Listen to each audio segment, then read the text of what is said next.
I remember Diddy saying, if you get on your knees. What was he talking about? I said, if you get on your knees, you're supposed to cry. If you're singing a song. Oh, okay. We segueing into the Drink Champs interview when you was with Nori and Fab and Jada and everybody. They made a compilation video of you because they said you were sounding real suspect on the interview. Yeah. Did you see that? Of course, I didn't see it. No, I didn't see it. You didn't see it? I swear to God. Come on, man. You saw that on World Star and on the gram. Check this out. When they started playing the game, the pause game, I would definitely... That came from Harlem, too, by the way. Yeah, came from Harlem. I definitely would say the crowd would be like, whoa, did he just say that? You know what I'm saying? I don't play games. Y'all know. You know what I'm saying? I'm a grown man. I don't play games. But, yeah. Did you compilation? Nah, I was coming off of being in Miami a night of party, and I don't really remember what I was saying. You know what I'm saying? Would you like a reminder? Yeah, sure. Play some. Hey, yo, listen, yo, I love it all. I love it all, man. I like when you like this, Daddy. Yeah, when you put my bag Daddy, I like when you scrambling and scraping for shit. That was you. Scrambling. You said, I like when you do it like that, Daddy. When you scrambling and scraping. Candy? You already know if I'm going to take it? Wouldn't be much of an oracle if I didn't. But if you already know, how can I make a choice? Because you didn't come here to make the choice. You've already made it. You're here to try to understand why you made it.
Welcome, my friends. My name is Antoine Phoenix, and this is my RP experience. Peace and love to all my brothers and sisters out there. Thank you for hitting the like button, subscribing, sharing, and turn on all notifications so you know when I have a whole new video up.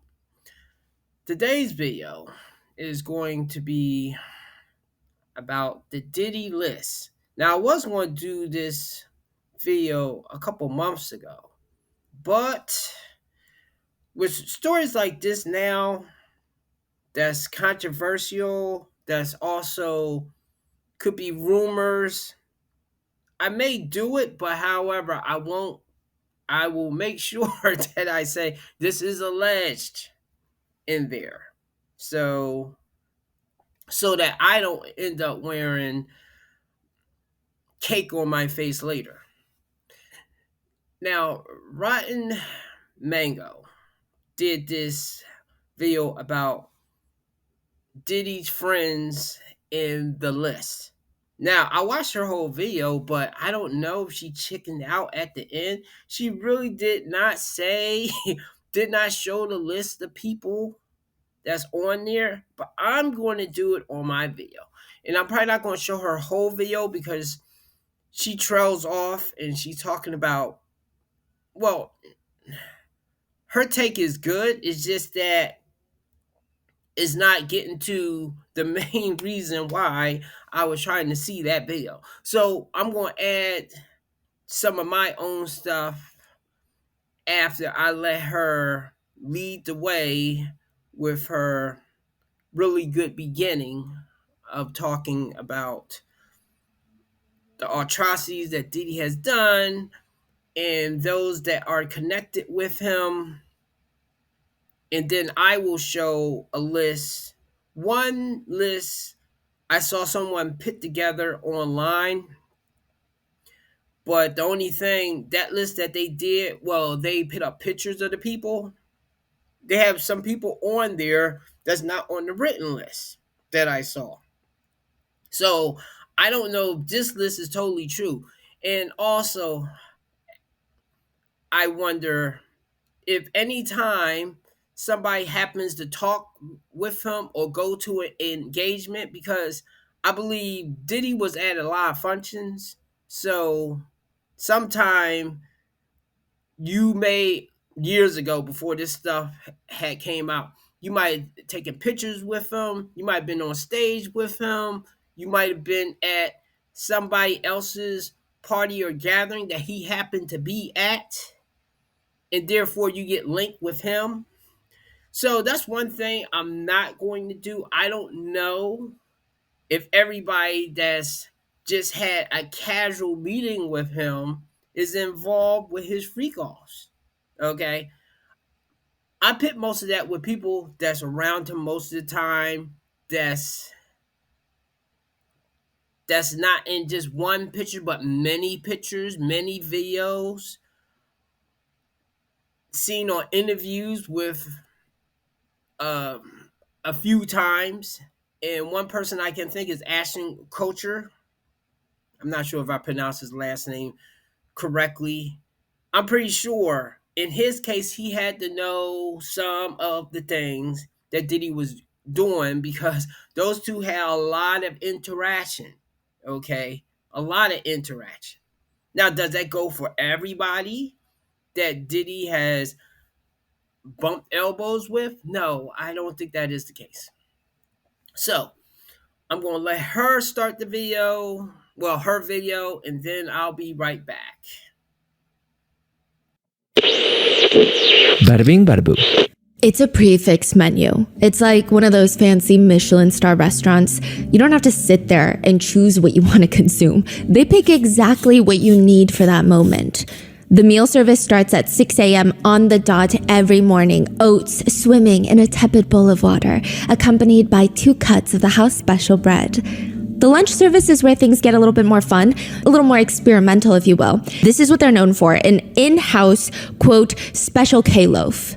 It's a dense mixture of, is it bread? Is it cereal? We don't really know. Dinner is typically chicken gravy.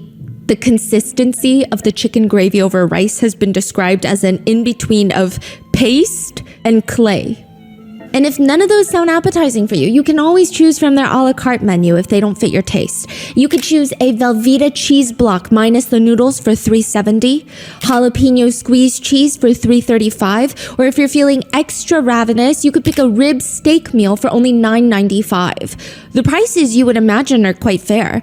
In fact, if you're visiting for a while, you could even purchase New Balance sneakers for $54.60, or perhaps hemorrhoid cream for $4.30. The meal service is, interestingly enough, fully booked every single service, every single day, no reservations required. In fact, attendance is almost mandatory.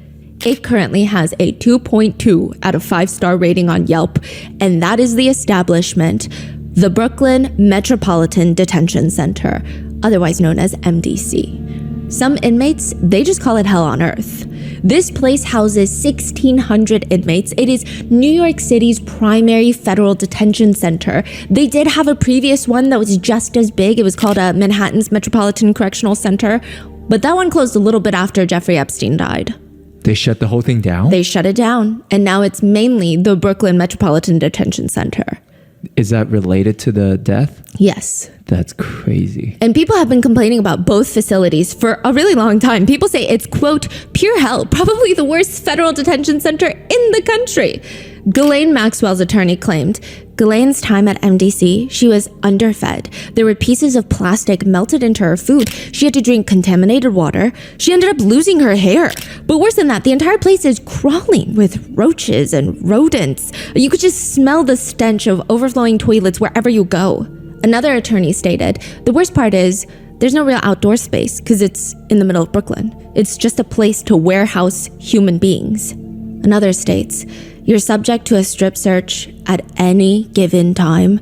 You're gonna take off all your clothes. The guards will come in. They're gonna check your mouth. They're gonna tell you to turn around, bend over, and spread your butt cheeks, cough. And then you gotta turn back around, lift your private areas, and squat down. I mean, this prison is disgusting. There's no way, it's a human rights violation. There's rats living through everything. The guest list for this human warehouse is actually quite long. You have Ghislaine Maxwell, Jeffrey Epstein's right-hand woman, R. Kelly, Keith Raniere, this is the Nixium cult leader, Sam Bankman-Fried, billionaire crypto fraud, and now Sean Diddy Combs.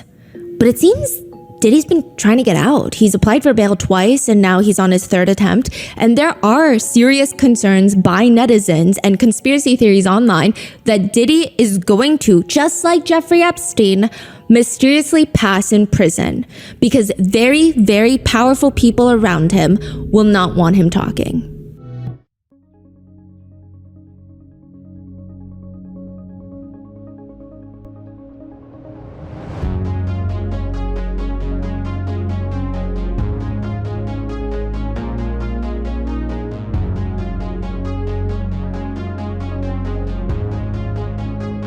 We would like to thank today's sponsors who have made it possible for Rotten Mango to support Arizona's anti-trafficking network. They work constantly to bring solutions to the illegal and human trafficking network in the States. This episode's partnerships have also made it possible to support Rotten Mango's growing team, and we'd also like to thank you guys for your continued support as we work on our mission to be worthy advocates.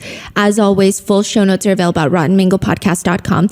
Big disclaimer, this is a currently ongoing and developing case as we speak. There have been no court verdicts yet, so unfortunately, I must legally state that these are all the current accusations and allegations. People are innocent until proven guilty, legally speaking. Also, with all of the other celebrities that are going to be listed in today's video, there has not been any statement from the authorities that any of them are even remotely being looked into, interrogated, interviewed as a person of interest or a suspect or an accomplice or even as a victim. So please keep that in mind. These are purely just internet discourse, netizen theories. Some statements have been shortened for time, and all the theories and speculations mentioned are netizen opinions that can be found publicly available online. All reporting for this episode is also taken from information that is readily available online, so please do your own research, form your own opinions. I'm not here to convince you of anyone's guilt nor innocence. Some potentially triggering themes involved heavy use of illicit substances, DV, workplace and gang violence, SA, and trafficking. In part one, we did a deep dive on Diddy and Cassie's lawsuit, as well as covering the freak-off allegations and the supposed Illuminati connection. In part two, we did a deep dive on Diddy's yacht parties and the mysterious death of his ex-girlfriend and the mother of his children, Kim Porter. Part three, we talked about the 13 mysterious people who have died around Diddy, including the hip-hop legends Tupac and Biggie. This is part four. This is going to be hopefully the last part until the trial. We're going to be going over the current ongoing allegations, the new lawsuits, and all the celebrities that have been listed on the so-called Diddy list. So with that being said, let's get started. They say predicting the future is a gift. I mean, maybe you have a time machine, maybe you're gifted with clairvoyant abilities, or maybe you're just South Park, the cartoon. South Park has this near mystical reputation of predicting the future with unsettling accuracy. It's weird. Some people think maybe it's just logical thinking. Maybe they're just predicting things that are in the realm of possibility. Or maybe it's just a coincidence. It's not that deep. Others think South Park needs to be studied by the government. You decide. In the show South Park, there's an episode where Satan is planning his own sweet 16th birthday party at this hotel, and every little thing that he keeps suggesting, the party planners are like, oh yeah, Diddy had a party here last year and he already did that. A huge chocolate fondue fountain, Diddy did that last year. A donut machine, Diddy did do it. Full ice cream bar, Diddy did it. To which in the bit, Satan himself says, I don't want to do it if Diddy did it. Damn it, what didn't Diddy do? Diddy did it. Damn it, what didn't Diddy do? When was this episode? Do you know? Like, what year was it? Oh, I think it was like in 2016. Naturally, netizens could not get enough of this. The top comments being, even Satan doesn't want to do what Diddy did. But others say, well, no, the meaning is a bit deeper than that. One comment reads, I like how it's implied that Diddy has done the same things that Satan himself has done or what Satan has thought about doing. LMAO. Or even things that Satan doesn't want to do. Yeah. Others have pointed to a Simpsons episode that depicts what appears to be a white party hosted by Diddy. The episode is called The Great Fatsby, where Homer Simpson goes to this massive party thrown in a Gatsby-esque mansion. They're looking for the host, where some of the partygoers, including other A-list celebrities, say that he might not even exist, the host of the party. Others say, oh no, he's upstairs in his office. I mean, the whole massive staircase is lined with platinum plaques for songs. And when they walk into the party, someone who netizens claim looks like Diddy is standing in the balcony, staring out at the party from the top. This character tells Homer and Mr. Burns that nobody crashes his party. He snaps his fingers, security detail with assault rifles, like the ones that were found in Diddy's home, and guns pop out, and eventually the situation is resolved. Because, again, the character whom netizens believe to be a depiction of Diddy finds out that Homer's friend is this ruthless billionaire that everybody despises, but him, he loves him for being a ruthless monster, and he pulls him in for a hug. So people are saying these cartoons are predicting all of these things. All the parties, all of Diddy's crimes, did they predict it? Do you know how much an original copy of the Declaration of Independence is? I didn't know that could be for sale. There was one for sale. It's technically considered priceless, but technically, if you want to get really technical with it, there have been rare copy prints that sold for $8 million in auctions, like this one, owned by Norman Lear. Of the 200 copies of the Declaration of Independence, only 25 are still known to be in existence today, and Diddy is walking around a white party with a copy, an encased, closed, protected copy in his hands. It's a loan from Norman Lear. He said no one would ever expect a young black man to be coming to a party with the Declaration of Independence, but I got it, and it's coming with me, and I promise not to spill any champagne on it. This is how crazy his white parties are. Diddy's white parties were the it parties to be at. What kind of other celebrity party has a copy of the Declaration of Independence? I can not even name a single one that I have never been invited to, but who knows? There would be these flaming torches outside the estate, burning all day, all night.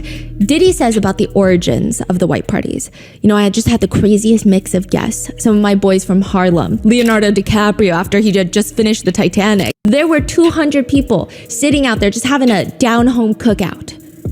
Diddy allegedly actually called himself the Great Gatsby, which I feel like at this point, after Burning Sun, don't you know, Great Gatsby does not have a happy ending. Maybe not the best way to predict your own future. According to one insider who states they went to his parties, she said, Diddy hired these young women to stand on pedestals on either side of the entrance, just dressed like angels, just standing there. She said it was very Gatsby-esque, maybe crazier. There were synchronized swimmers on the outside. There were topless women parading around in angel wings. But then there would also be group orgies, group sports taking place in the bathrooms with pills being passed around like little appetizers. People said when Diddy winked at you and said, come to the VIP section, you knew you were going to have a really good night. What? He's known to just be a party legend. Diddy was known for saying things like, you think I'm gonna stay in the VIP section? I created the fucking VIP section. Fuck the VIP. I want to touch the people. I want to feel alive. What does that mean? He wants to go into the club where everybody's dancing. He doesn't want to stay around in the VIP section. Yeah, okay. He's a master marketer. In one MTV skit about his parties, one person says, Diddy once threw a party on a jet flying around the world. Now, it started on a Tuesday and somehow ended on the previous Sunday. I don't know how he did that. They're flying through time zones, right? Yeah. Is that what they're saying? Yeah. Okay. Other comments, it's hard to say which is more off the hook. A Diddy party or a Diddy after party or a Diddy after party, which is basically just a pre-party for the next Diddy party. There is a picture of Diddy from an old Miami party where he's standing next to a table, and on that table there's this woman laying nude on the table, just covered in food. She's the centerpiece, if you will. He's eating a chocolate-covered strawberry off of her, and people think it's just a little unsettling now. Because, you know, it's all fun and games until you are his private chef. His private chef's name is Cindy. Cindy starts working for Diddy in 2015 at his LA compound, which, you know, this TikToks that's like, I'm a personal chef to a billionaire. Here's a day in my life, right? It sounds all fun until you realize that she's working from 9 a.m. until midnight or sometimes even till 2 a.m. in a lawsuit filed way back in 2017. So not even with the recent lawsuits and allegations. This is in 2017. Cindy says she was working every Saturday and Sunday for Diddy and only getting paid $150 per day. Eventually, he enjoys her cooking so much, he bumps her up from 2 days to 6 days per week, but she's still working 9 in the morning till midnight, getting paid $150 per day. That's $10 an hour. The minimum wage now in the state of California is $16 an hour. So albeit this is in 2024, but still. Aside from the pay, Cindy says in more professional legal words through her attorney in the lawsuit that this was pretty freaking miserable. She was traumatized working for Diddy. The lawsuit she files alleges in very professional terms, but for ease to digest, I will paint the picture. Cindy would be cooking in the kitchen, oftentimes in the night, when Diddy would tell her to come serve food to him and his guests in the various areas of his mansion. She would walk in with the food, because that's her job, right? And sometimes it was just so clear that they had all gotten done participating in sexual activities. Or sometimes they would be in the midst, engaging in group activities while she's just forced to serve food. Set the table, if you will. Other times, she would walk in to, quote, deliver the food. And when she would walk into Diddy's room, she alleges it's so clear that he just got done having intimate relations. He would just be fully butt naked. She's uncomfortable. You can tell that she's uncomfortable. He could tell that she was uncomfortable, but he would allegedly ask her along the lines of, "Are you attracted to all of this? Do you like my naked body?" In another occasion, Cindy is in the kitchen preparing the meals when a male house guest, one of Diddy's friends, walks in. She looks up, he's butt naked. He had just engaged in sexual activity with another guest of Diddy's, and he's just standing there around naked, asking her to look at him. Look at him down there, and, quote, admire his genitals. Is this person named? No. Cindy is mortified. She immediately files a complaint with her supervisor, another employee of Diddy's. Cindy complained frequently because, first of all, she never signed up to be constantly exposed to sexual activity and talking about genitals. Her capacity as a professional chef, and she's not working on like a explicit set where she knows what she's getting into. This is just somebody's home. This is not what she's been expecting. It seems like the only benefit for working for Diddy is that he did this very interesting thing where he liked throwing away a bunch of stuff because he's a billionaire. Sometimes the stuff he's throwing away wouldn't even be broken or damaged. In fact, they're nice things, they're expensive things. The house staff knew that if Diddy didn't really want it, technically they were free to take it before it's trashed. So I guess there's like a special bucket where they go through the trash and they're like, why is he trashing this? Well, one day the housekeeper comes up to Cindy and is like, hey, these are a few things that Diddy is throwing away. Do you want something? She picks something, and within a few days, she's terminated for theft. Cindy believes, she alleges in her lawsuit, that she was set up. They were sick of her complaining about the sexual harassment and about her pay, which she rightfully complained about. They were sick of her complaining about all of that she rightfully complained about. So they effectively set her up so that they could terminate her.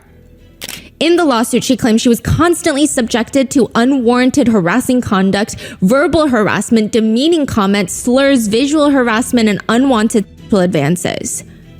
So no, it doesn't seem like the parties were just all a big ball for everyone. In a separate lawsuit filed by a John Doe, the allegations state that he was invited to one of the infamous white parties in the Hamptons. He actually includes a picture of himself with Diddy. His face is blurred out, but he was just 16 years old. He had a mutual connection to Diddy. He didn't feel like this is something you could turn down. I mean, this is his chance to break it into the industry. The lawsuit includes a supposed picture of Diddy and John Doe at the white party. Interestingly enough, the lawsuit alleges that Diddy took an interest into John Doe, which gets him very excited.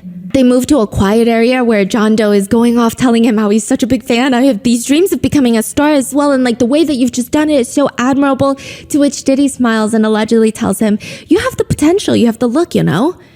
It's alleged, that Diddy told him that he has the ability to transform him or anybody else into a star. Which John Doe gets excited. I mean, it's a pleasant conversation. And again, the lawsuit alleges Diddy abruptly tells John Doe he needs to drop his pants.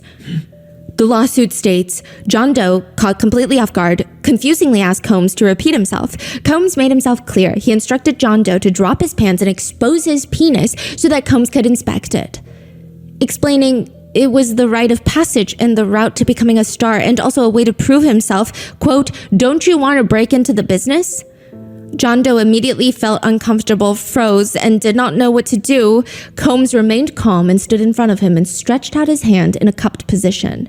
Out of fear and anxiety and the imbalanced power dynamic between himself and Combs, John Doe then dropped his pants and exposed his penis as Combs previously instructed. Combs moved closer and grabbed John Doe's penis and genitals with his hand. He firmly cupped and held onto John Doe's private parts for an extended period of time. During this time, Combs moved his hand in such a fashion to manipulate John Doe's genitals, squeezing and feeling them.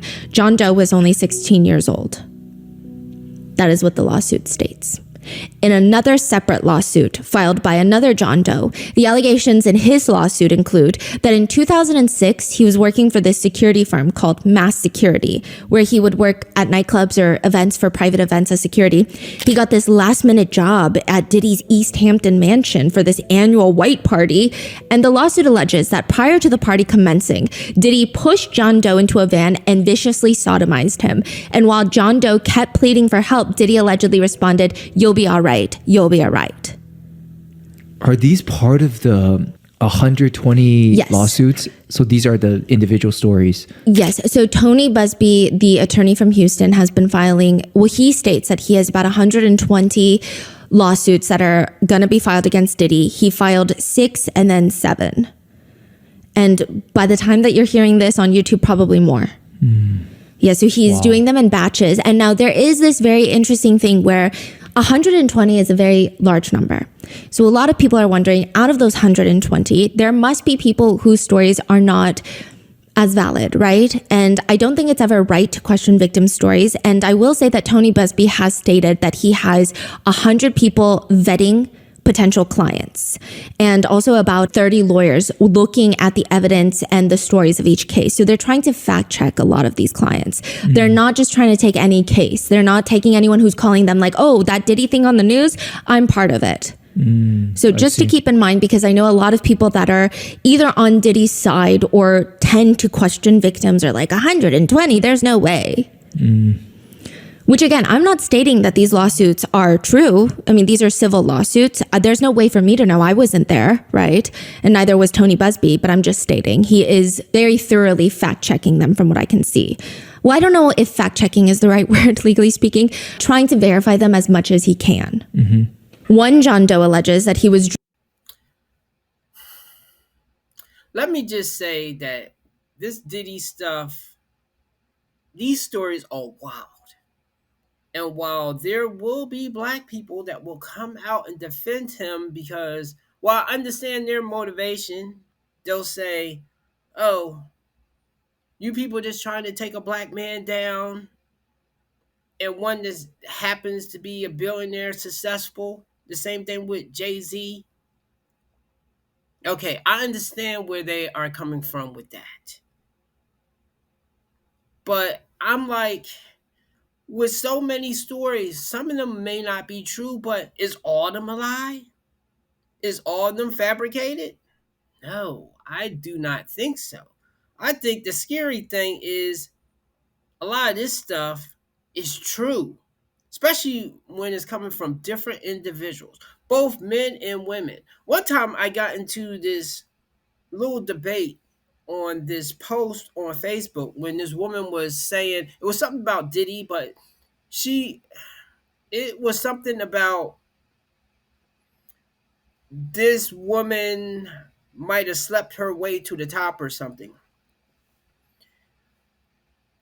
I'm foggy on but it was something along those lines. Anyway, I say something and then she was like, oh, so when every woman makes it, she has slept her way to the top.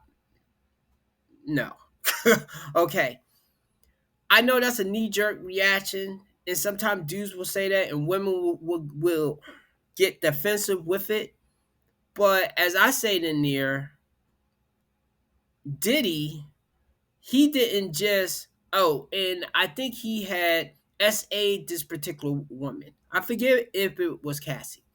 Either way, I had say in response to what she was saying, like, okay, yeah, that could be true, but at the same time, I remember a story of a man that this receptionist has said she walked into Diddy's room, well, not his room, his office, and the man was doing fellatio on him.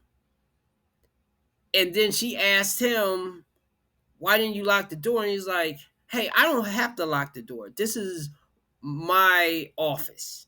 This is my business. And it's power in having the man do that. And I think that man did it for a record deal. And this is what I meant also when I'm going to reiterate when I was talking about Cassie, when Rotten Mango had did the Cassie thing and how much she is a victim. And yes, she is a victim. But I do think at a particular point of time, she was also a participant and she knew what she was doing. She just got in too deep and she didn't expect him to be how he was. So I'm saying that because a lot of times people will deal with people and they'll know that they have a reputation and they'll still deal with them anyway, or they'll still do something. Like that man did not have to get on his knees and do that particular thing. If that had happened, allegedly, if that had happened, that's why I'm not going to say the guy's name. I think I remember the person saying the name, but that right there, I do think before you get in too deep with something, whether it is a gang or criminal organization or whatever it is a point that you can just say no and leave. Okay? Well, a lot of people have their eye on the bag, getting the bag, or getting the opportunity, and they put their moral compass to the side and think they can deal with the situation until it gets worse. So that's just all that I'm saying is I do think in some of these cases, not in the last thing that she was saying when the guy just got pushed into the truck, but in some of those situations, like people coming to the party, he didn't put a gun to the person's head to come to the parties. And I'm pretty sure at this time, some people could have said like, you might not want to go to that particular party or hang around that individual or something, but they either saw the opportunity and was like, oh, it can't be that bad. This is once in a lifetime. There's going to be other big stars there. Maybe I can get discovered. And then you get discovered in another way. So let her continue. Drugged and essayed the night that Diddy was awarded the Lifetime Achievement Award at the BET Awards, the time that he shouted out Cassie after 4 years after their breakup. He said that he was essayed after that at an after party. So many netizens, they're hoping with all these new lawsuits coming out that the most of the party goers, all the other celebrities that attended Diddy's parties did not see these things, that they only saw the fun aspects. Because one frequent party goer says once Diddy got high or drunk, he would turn violent and loud. He would take his anger out on people.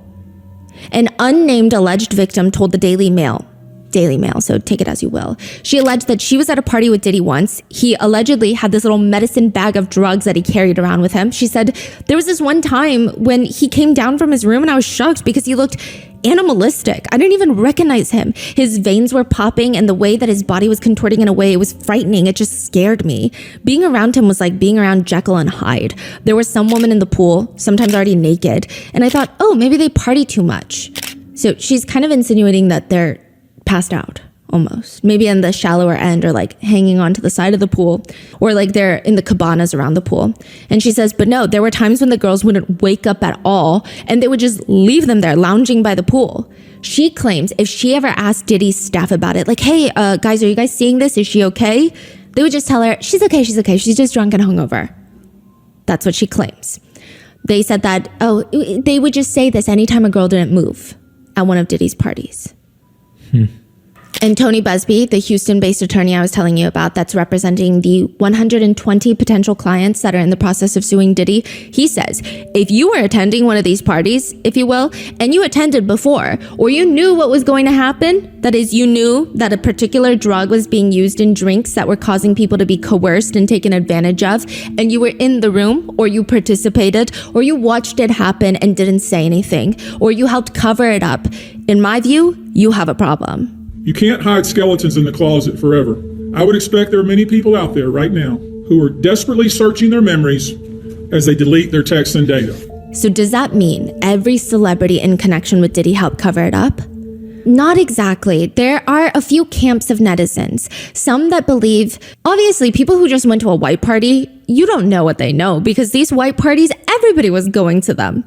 There's just no way that every single person in Hollywood knew what Diddy was doing. But then some people are saying, well, if they were close friends of Diddy and were constantly hanging out with Diddy, they probably knew something. They probably at least knew that he was violent towards women. There's no way that they didn't know anything. That's crazy. When all of his staff and even people that have only seen him a few times have come out to allege these stories, could it be that they don't know anything? That's a netizen opinion. Or there's a group of people that are like, let's not even point any fingers. We don't know what they know. But I will say, for as long as Diddy has been around, there have been people in the industry that have been waiting for this moment. People that don't love Brother Love. In fact, they hate Sean Love Combs with a fire-burning passion. In 2005, a book was written titled Confessions of a Video Vixen by Kareen Steffens. Kareen is a well-known figure in the industry. She was well-known to appear in a lot of music videos. And it says that she first went to Diddy's parties in Miami. It was, quote, intense. She claims that there were women walking around topless, champagne being passed out, drugs being passed around on the inside. She claims you choose your pill, take your champagne, and that's the vibe for the night. It was intense. Like, the drug usage is just so casual. In it, Kareen alleges that when she first met Diddy in 2001, this is around the time that he and J-Lo break up. She says, quote, in retrospect, I realized that I was given to him as a gift by another executive. She claims that she was with Ja Rule and Irv Gotti when Diddy told them, quote, send her to my house. She alleges in her memoir, and that was it. I got the order to go to his house, and that was the first time he and I spent time. She describes herself as being a, quote, party favor, or at least that's what she said it felt like to her. Now, there were no explosive allegations in her book. She claims about her sexual encounter with Diddy as being consensual, but they didn't have full intercourse. It's unclear how far they went, but it just wasn't sex. She writes in her book, after the experience, he said, you're one of the best. I said to him, same, when in actuality, he was average. Our sexual encounter was pretty straightforward, nothing out of the ordinary. Later, she goes with a friend to Diddy's massive party that he's hosting, and I guess Diddy didn't personally invite her. He didn't know she was coming. The minute Diddy sees her, she alleges, he pulls her to the side, allegedly asking her, we're cool, right? I mean, we're friends, right? She says, quote, I was confused by the line of questioning, but assured him we were in fact cool. He allegedly tells her, I'm saying though, you know I have kids and a mother and people who love me, and I can't afford for anything to get out. I don't want them to get upset. She claims, yeah, she's confused, but reassured him she has nothing but respect for him and his family. But that doesn't appear to be good enough because she states Diddy pulls her friend, the one that she came with, to the side. They're gone for about 45 minutes in the midst of this little party. And he gets back, grabs Corinne by the arm, starts dragging her out of there. And is like, what did you do to that man? What did you do to Diddy? What? She's so confused. He tells her that Diddy allegedly told him to be careful around Corinne. Do not let her into his home. And she's like, why would he say that? Why can't I be in your house? Like, what do you mean? And he said, Diddy told me, quote, she'll have you on video with fingers in your booty. What?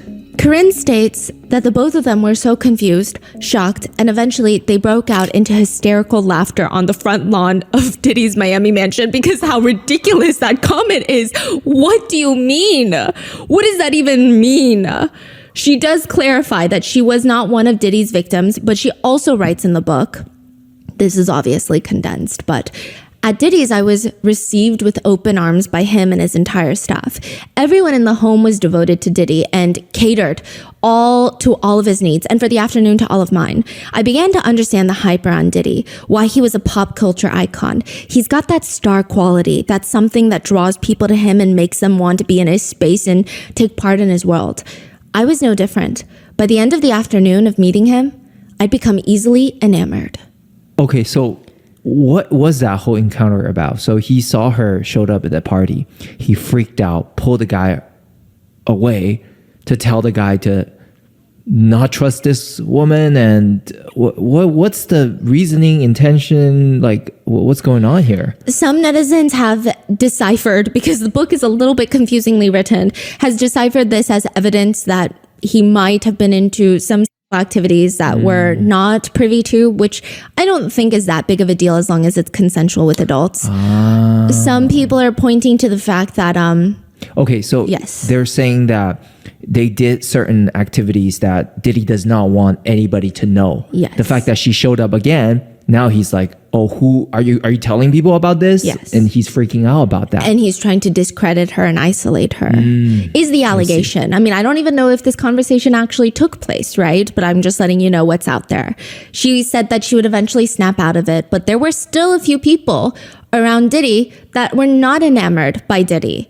He has some lifelong haters, one of them being Miss Wendy Williams.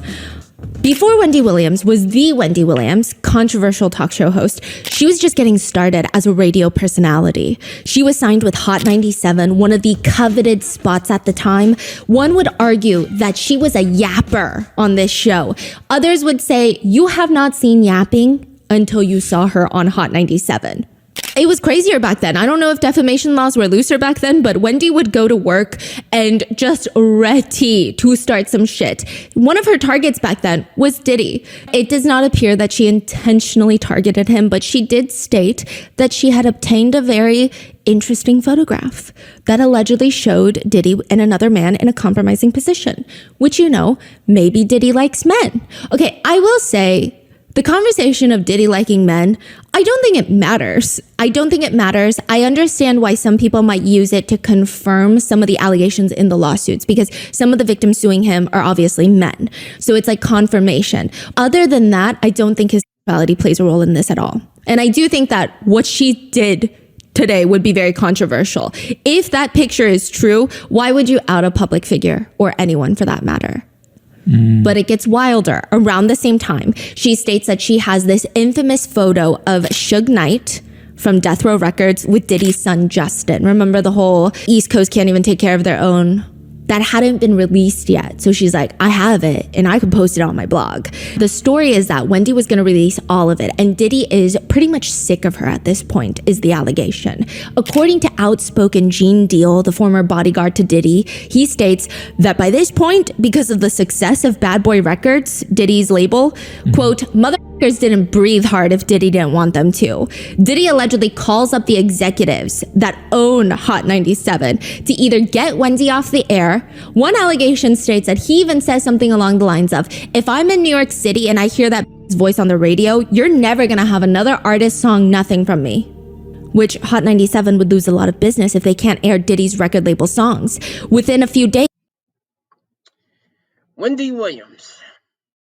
Now, this is a good example of you have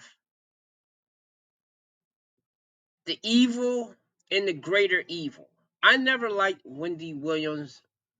Really, I never really liked any of those gossip shows or most of those talk shows, unless if they was spreading information.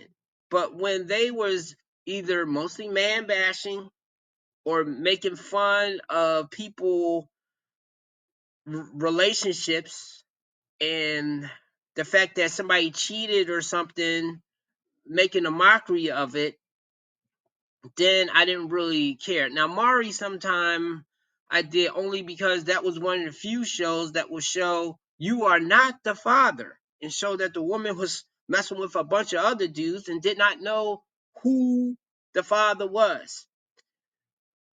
My point is, oh, and the reason why I don't like those things, because similar how I say before, as men, we should definitely judge a woman on her friends, the company that she keeps, that she surrounds herself with. Because most women I know are weak in the way that their friends and their peer group will influence their life decisions.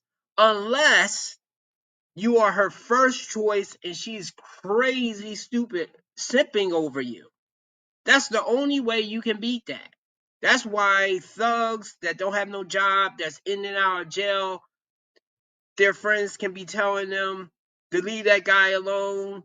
He's no good for you. And that woman will go against her friends and still mess with that dude. This is why I firmly believe you do not want to be her second, well, especially past her second.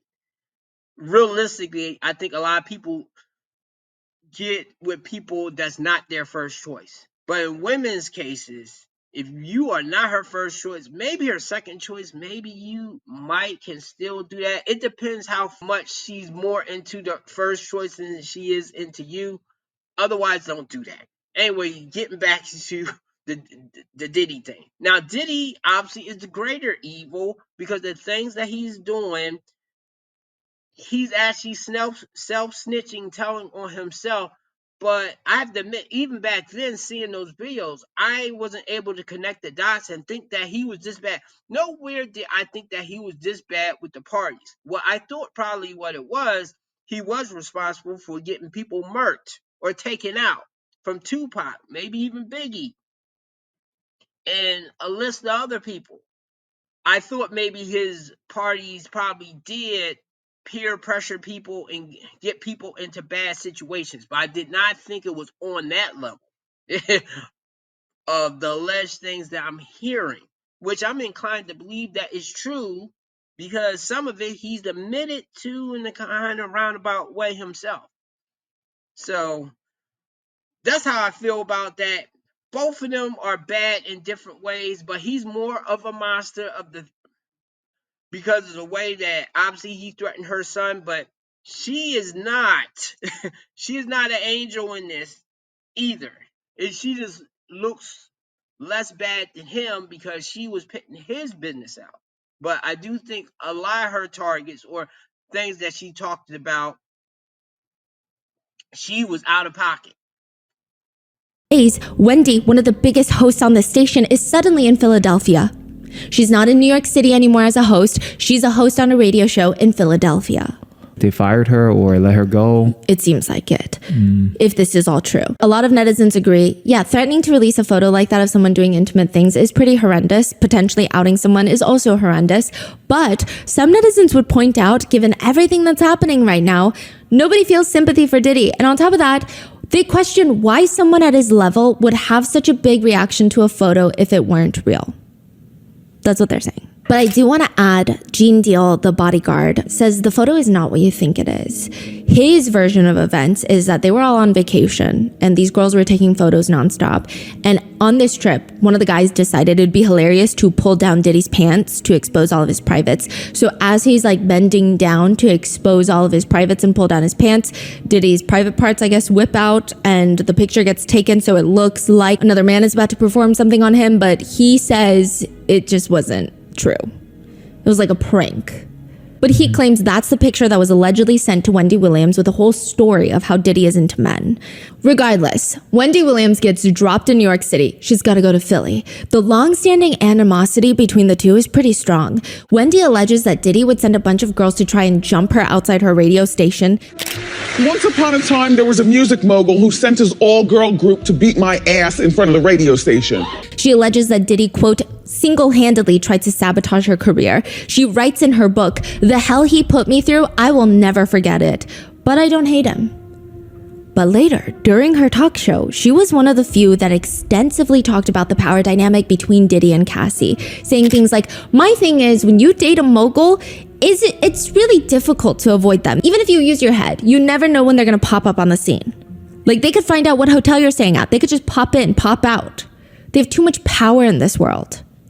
Wait, I'm so sorry. What is she referring to, though? Cassie and Diddy, so when they would constantly break up and get back together, and Diddy would publicly reach out to Cassie through social media to try and win her back during their on and off relationship. A lot of other people were debating whether or not that's romantic, but Wendy says, "I suggest don't use social media, though, to reach out. This was a grand overture from Diddy. I don't believe he really wants her back or wants her. I believe he probably treated her at some particular point like a possession.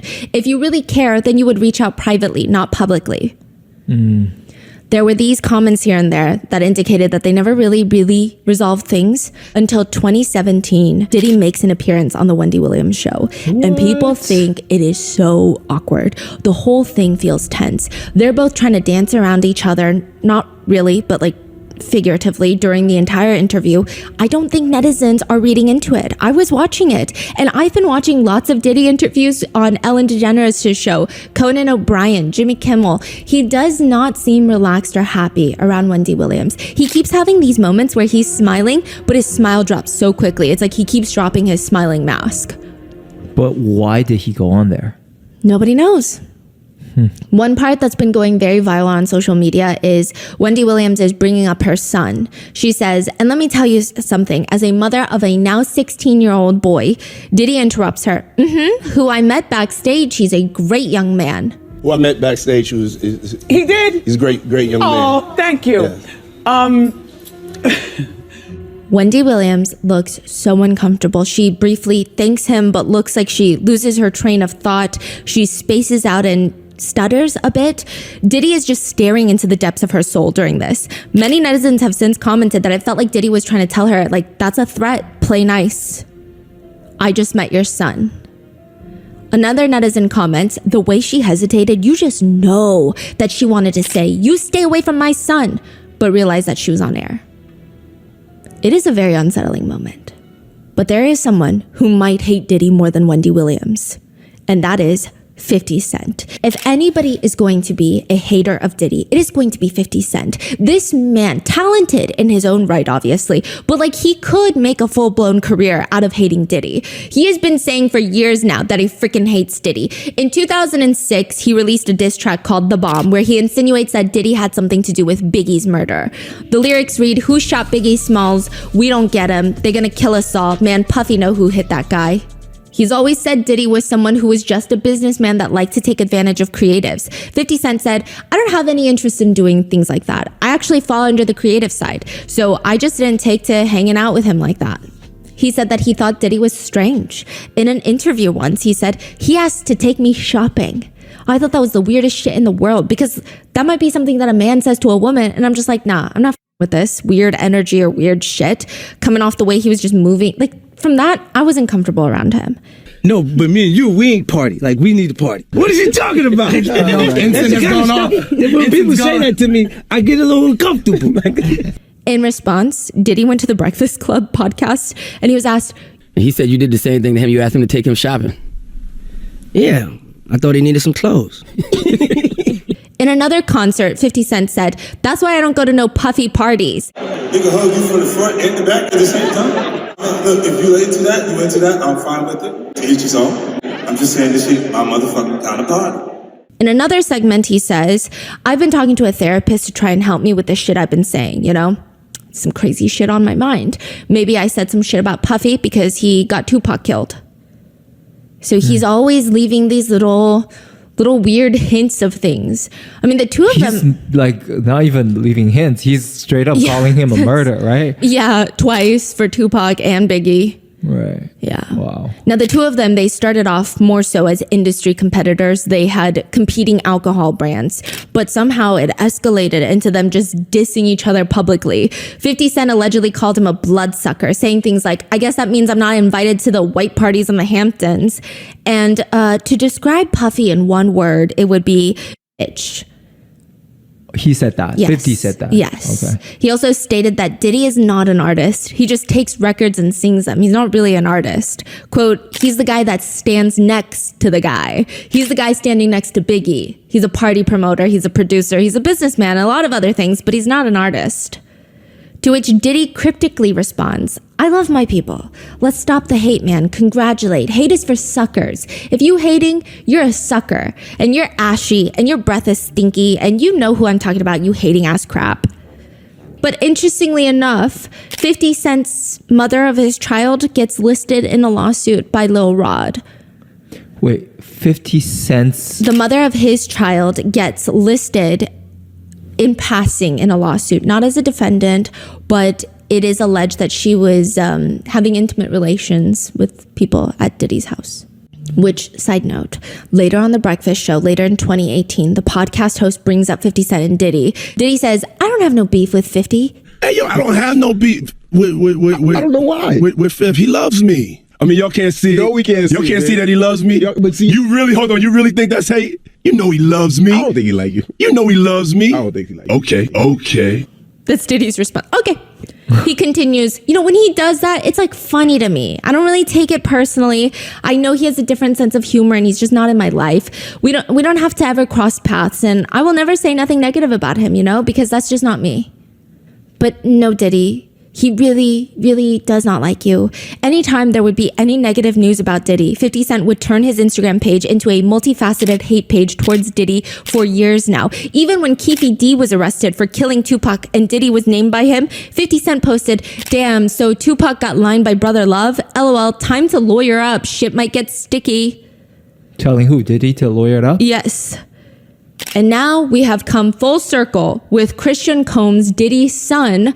After Diddy's homes were raided by the feds, he released that diss track. And he was actually listed in a lawsuit. He's been accused of SA, but he released that diss track called Pick a Side, in which he takes a shot at 50 Cent, saying all that gossip shit is whack when all they had was 50 Cent, who put the city on the map. Stop lying. So he's basically saying 50 Cent is acting like he put the city on the map. Don't lie to yourself. 50 Cent then posted and deleted on Instagram, "I feel so threatened by the things Christian is saying on his record. I'm afraid for my life. Please don't hurt me, guys." He's being sarcastic. He has since taken it down, but he is currently working on a series about Diddy with Netflix. Oh, that's right. Yes. Is there any more information on that? Is it just He did joke that he was going to title it Diddy Do It? That's all we know? Yeah. Okay. Videos have been going viral of celebrities trying to warn us about Diddy, like all these clips of 50 Cent saying all these things. There's no way to know for certain if these celebrities knew what was going on or were trying to warn the public, or if it's all just a coincidence, but let's go through some of these warnings. Again, these could have been coincidental comments, jokes, or maybe they don't even realize what was going behind closed doors. But because this episode is more so internet discourse, we have to go through them. Brandon T. Jackson, a comedian and actor, made a claim earlier this year before Diddy's arrest, but perhaps someone was trying to warn him. I don't know. He said Denzel Washington gave him some sage Hollywood. Okay, I know she's scared to say it because of her platform, but I'm going to say it. I think a lot of the celebrities knew. Now, the thing is, though, I don't know who knew as much, but I do think if you was around them a lot. Thing is, I look at 50 Cent that say, which I can't tell because I know that he say that he doesn't like him, but also saw a playful video that those two was playing with each other. Thing is, supposedly he did not go to any of his parties. He was not around him like that. Maybe he was if they happened to be at the same place and spot. Thing is, though, he knew that Diddy was into some stuff and some of the things that he was connected to, not being that close to him. Now, I guess maybe it was hearsay, probably people told him, but for him to be aware of probably what Diddy was up to and people that was around him a bit. And the thing is, though, which she's not going to say on this video, and as I always say, when black people mess up, and I'm going to say it, when black people mess up, it's all over the news. It's there for everybody to see. And I'm not making excuses. Wrong is wrong. They done fucked up. But when other nationalities mess up, especially white people, I do not see that same type of scrutiny. Now, I have saw people cover Ashton Kutcher, but she did not mention him once in this video as far as what I saw in there. And he has been around Diddy a lot. So you can't tell me he didn't know either. Now, I have no evidence or proof. I wasn't there to know if he was involved in this stuff. But even if he was the type to be like, that's okay, I'm not going to do it, and just goes into the other room or something,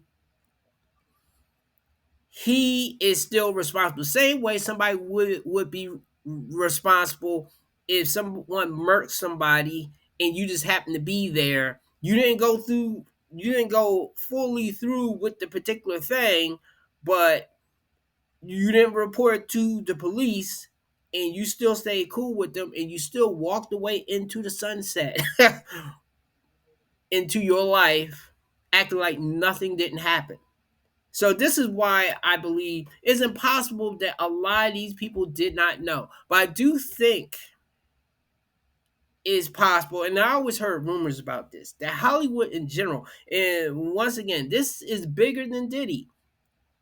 I think Hollywood had this fraternization type of thing that in order to really get into the big leagues there, you have to do things that they have dirt on you, or that they feel like, okay, I can trust you because you did dirt too, type of thing.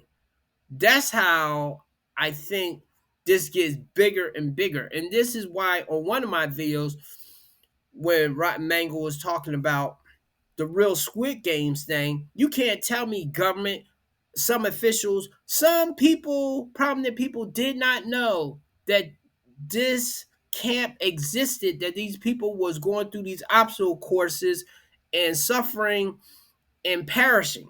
You can't tell me that it wasn't none of them that didn't know. Just some of them, maybe they got off on it. Maybe some of them like to watch. And that's the thing too. Maybe some people just like to watch because some people are just voyeurs. So let's go. Hollywood advice. You leave 30 minutes before the devil get there for all the parties in Hollywood.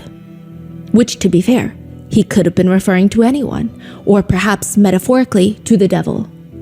But Brandon said he always noticed Denzel Washington left before the devil gets there. Anytime he sees Denzel Washington leave a party, it would be a signal to him to leave the party. Did he mention Diddy at all in this conversation? The conversation seems to have Diddy implied throughout the other parts of the episode. And there's actually an interesting story from years ago. In 2003, Denzel Washington confronted Diddy at one of his parties. Sources allege that they got into a heated discussion about something, and allegedly Denzel stormed out while shouting, "You don't respect anybody." Which nobody knows if this actually happened or why, but it's a very interesting thought. We're going to come back to Denzel Washington in a little bit because there is a very vocal alleged victim of Diddy's parties. Well, I guess I could just summarize it here. Allison Carter, she has stated, she's kind of insinuated that Denzel Washington is also involved, but I don't know. There's a lot. There's a lot there, but just keep that in mind. Earlier in 2024, before Diddy's arrest, Cat Williams went on a talk show to say all these big dick deviants is all catching hell in 2024. It's up for all of them. It don't matter if you Diddy or whoever you is, all lies will be exposed. The truth is the light. It don't matter if you Diddy or whoever you is, all lies will be exposed. That's all. Cat Williams claimed he was blackballed from the industry because he's been in the game for so long and he has been gathering information, intel. He knows everybody's secrets and they all know that he knows. He claims, now I've had to turn down $50 million 4 times just to protect my integrity and that virgin hole I was telling you about. Right. Because P. Diddy be wanting to party and you gotta tell him no. Oh, that's where this line came from. Yes. Some would even argue that Diddy warned us. For a Vibe cover called Puff Daddy, It'll Never Be Over, Diddy ominously tells the reporter about this vision he has in his mind. And this vision is just always in his brain. He says it's like a picture out of one of those old movies where a man has been wrongly accused and the whole town is gathered to watch him get hanged. This man is up on a platform with his legs dangling in midair, only instead of choking, he refuses to die. Days go by and he's still hanging in. The townspeople are throwing rocks at him, but he won't give in. Finally, they cut him down. That guy is Sean Puffy Combs himself. They cut him down and he just walks away. He starts yelling, "I raise out of the coffin. It will never, never, never, never be over. Never, motherfuckers, never." What's the context behind that? Oh, I think he's just talking about how people are trying to take him down. And when was this? Was this years ago? A long time ago, when he was still going by Puffy. I see. In one interview with Ellen, Diddy is sitting there and they're both discussing the incident where Chris Brown beat Rihanna and was charged with felony assault, guys, where Ellen says, "I don't want any girl watching this," which, by the way, I do want to clarify, Ellen DeGeneres has... She's got her own issues. So this is not me being like, oh, Ellen DeGeneres said this. No. Okay. She says, "I don't want any girl watching this to think it's okay to go back to a guy who hit her." Diddy responds, and he seems angry. I don't think it's right for anybody to hit anybody at the end of the day. I don't think it's right. I think we all have to be honest with ourselves as adults, though. And people that have been in relationships, and we know that sometimes these relationships get ugly. And sometimes it doesn't come out into the forefront, like this one has come out. There's a lot of stones being thrown, and we don't know exactly what's going on. These are two young individuals, and we need to pray for them. We need to give them certain support.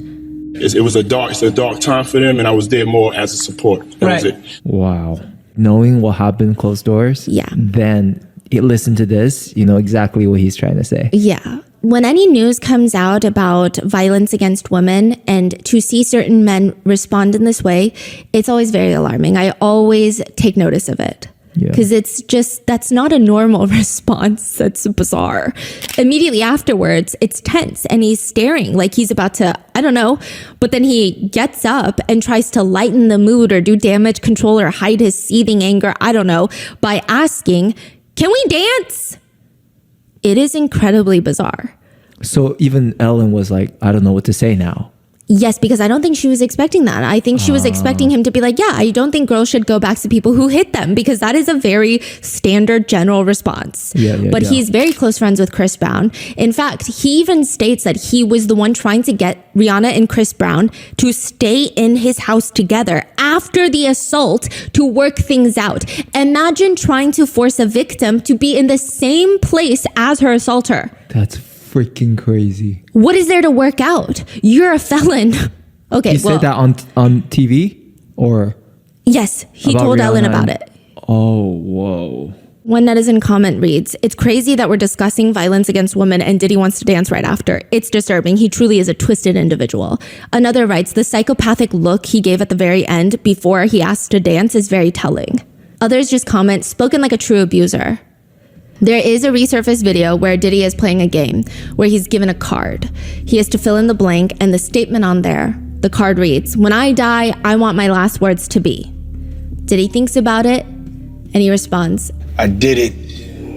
He means, I did it. I made it, right? But obviously social media thought it was crazy, a little ominous, and they're having a field day with this one, writing, "Well, there's a confession right there. This didn't age well. You sure did, and that's why you're in jail, buddy." To which Diddy's representatives have stated, "It's disappointing to see the media and social commentators twist moments into something they were not by taking video clips and photos out of context and attempting to link them to a false narrative. Implying inappropriate behavior is completely ridiculous." In another interview with Conan O'Brien starts off by saying, "You're legendary for the parties you throw. You throw a great party. I'm a legend, baby, for a whole bunch of things." And he starts barking at the crowd. A killer party. What's the ingredient for a killer party? Women, beautiful women, of course. Beautiful men for the ladies, of course. Conan says, "Wouldn't it be better if there weren't beautiful men there, though? If there were just a lot of beautiful women and then just the guy?" No. There's enough ladies to go around. You have to make the ladies, give the ladies what they need too, Take care of your woman. Take care of the ladies, okay? Gotcha, that's good. Can't force the situation. You can't force a square peg into a round hole. Conan says, "That's the story of my life. What about celebrities? You have a lot of celebrities there?" Listen, I'm giving you the menu, okay? Let's just take things slow, okay? And you need the ladies, you need the booze. You need some water. For watering the plants. A lot of ladies drink water at parties. They just, so if you don't have what they need, they're going to leave. Got to keep them there. You need locks on the doors. He said lock the doors? Yes, this is being pulled up in hindsight because there's a video of Diddy and Young Miami, his then on and off girlfriend of the City Girls, right? There is a video where he takes Young Miami into a room inside the house and there's like a deadbolt from inside. It's very weird. On an interior door. Yeah, so it's just people are like, we don't know what the purpose of that deadbolt is, but it's definitely weird. Right. It's definitely not a normal thing. It's not even like a safe code so that certain people, Yeah, even say that as a joke is weird. It's freaking weird. And scary, yeah. And Conan O'Brien says, "Okay, this is sounding kind of dangerous now. It's a little kinky, but rock with me. Just check it out. You need a lot of heat." Heat? You mean physically? The place has to be hot? Yeah, you don't need air conditioning. Why is that? Heat affects the alcohol, and it also affects, everybody gets a little more comfortable and loose, builds up a nice little sweat. What? That just sounds disgusting. Depends on the way you look at it. So you're saying it starts getting sexy, is that what you're saying? Yes, sexy. New word for you. Let me finish. You just need music, and then you need me, of course. Comments on the video now read, self-snitching, a national pastime. In a separate interview with Conan O'Brien, Conan randomly brings up, let me ask you something.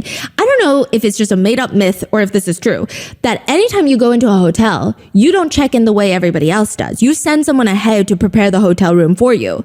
It's called preparing the sexy.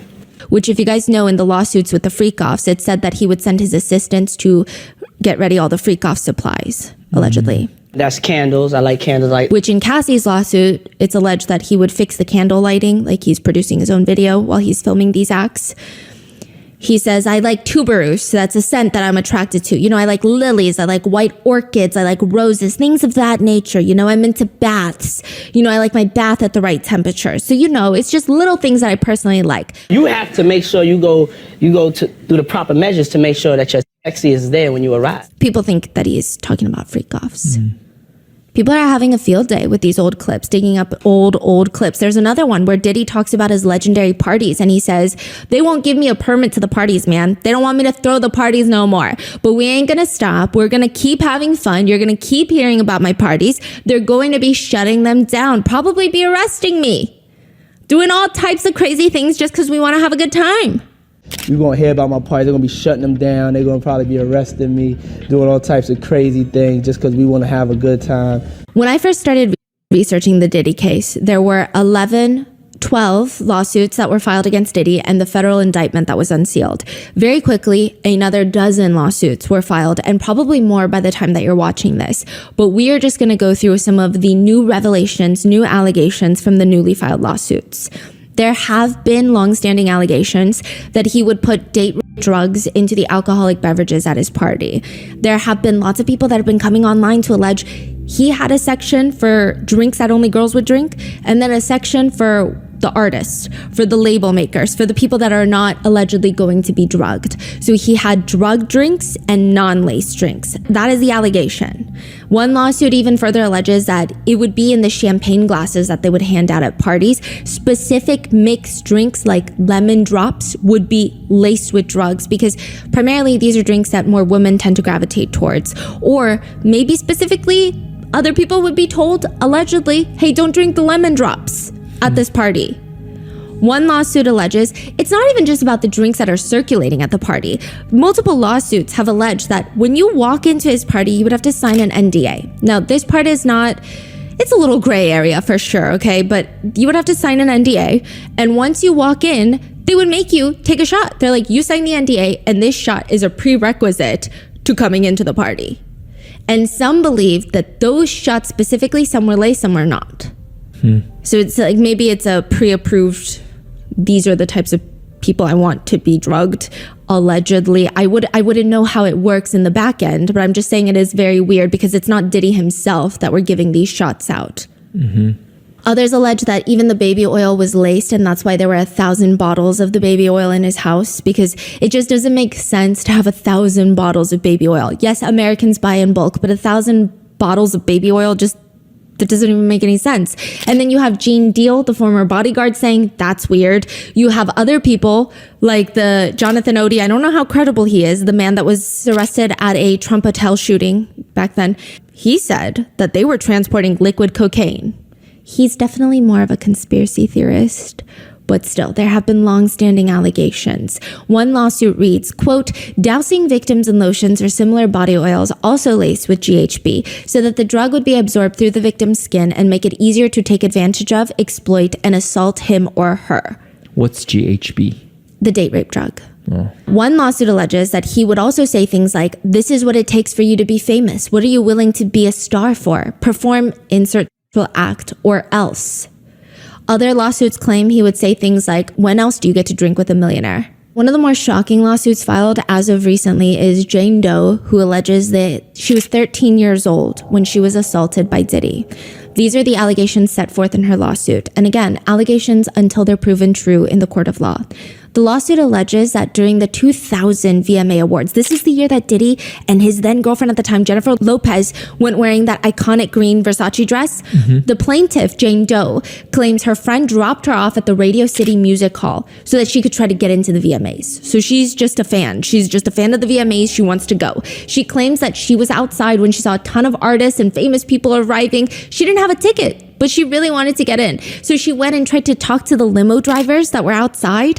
One of the alleged drivers worked for Diddy. This is the allegation. And he allegedly told her, hey, Diddy likes younger girls, and quote, you fit what he's looking for. He allegedly invites her to an after party. So not the VMAs, I can't get you in there, but you can get into the after party. She claims once she got inside this large white house where the after party was being hosted, she was asked by two men to sign an NDA. They allegedly told her that she was not allowed to talk about what happened at this party. She gave them her name, signed a form, did not receive a copy. Jane Doe claims she saw a lot of celebrities at the party in which she was offered later a reddish yellow drink, which tasted kind of like orange juice, cranberry juice, but something bitter in there. And after one drink, she allegedly starts feeling very woozy, lightheaded. She wants to lay down. She alleges she tries to look for an empty room to lie down, but sooner or later, she claims Diddy, along with a male celebrity and another female celebrity, entered the room. Diddy allegedly approached Jane Doe with this crazed look in his eyes, grabbed her, and started screaming, "Are you ready to party?"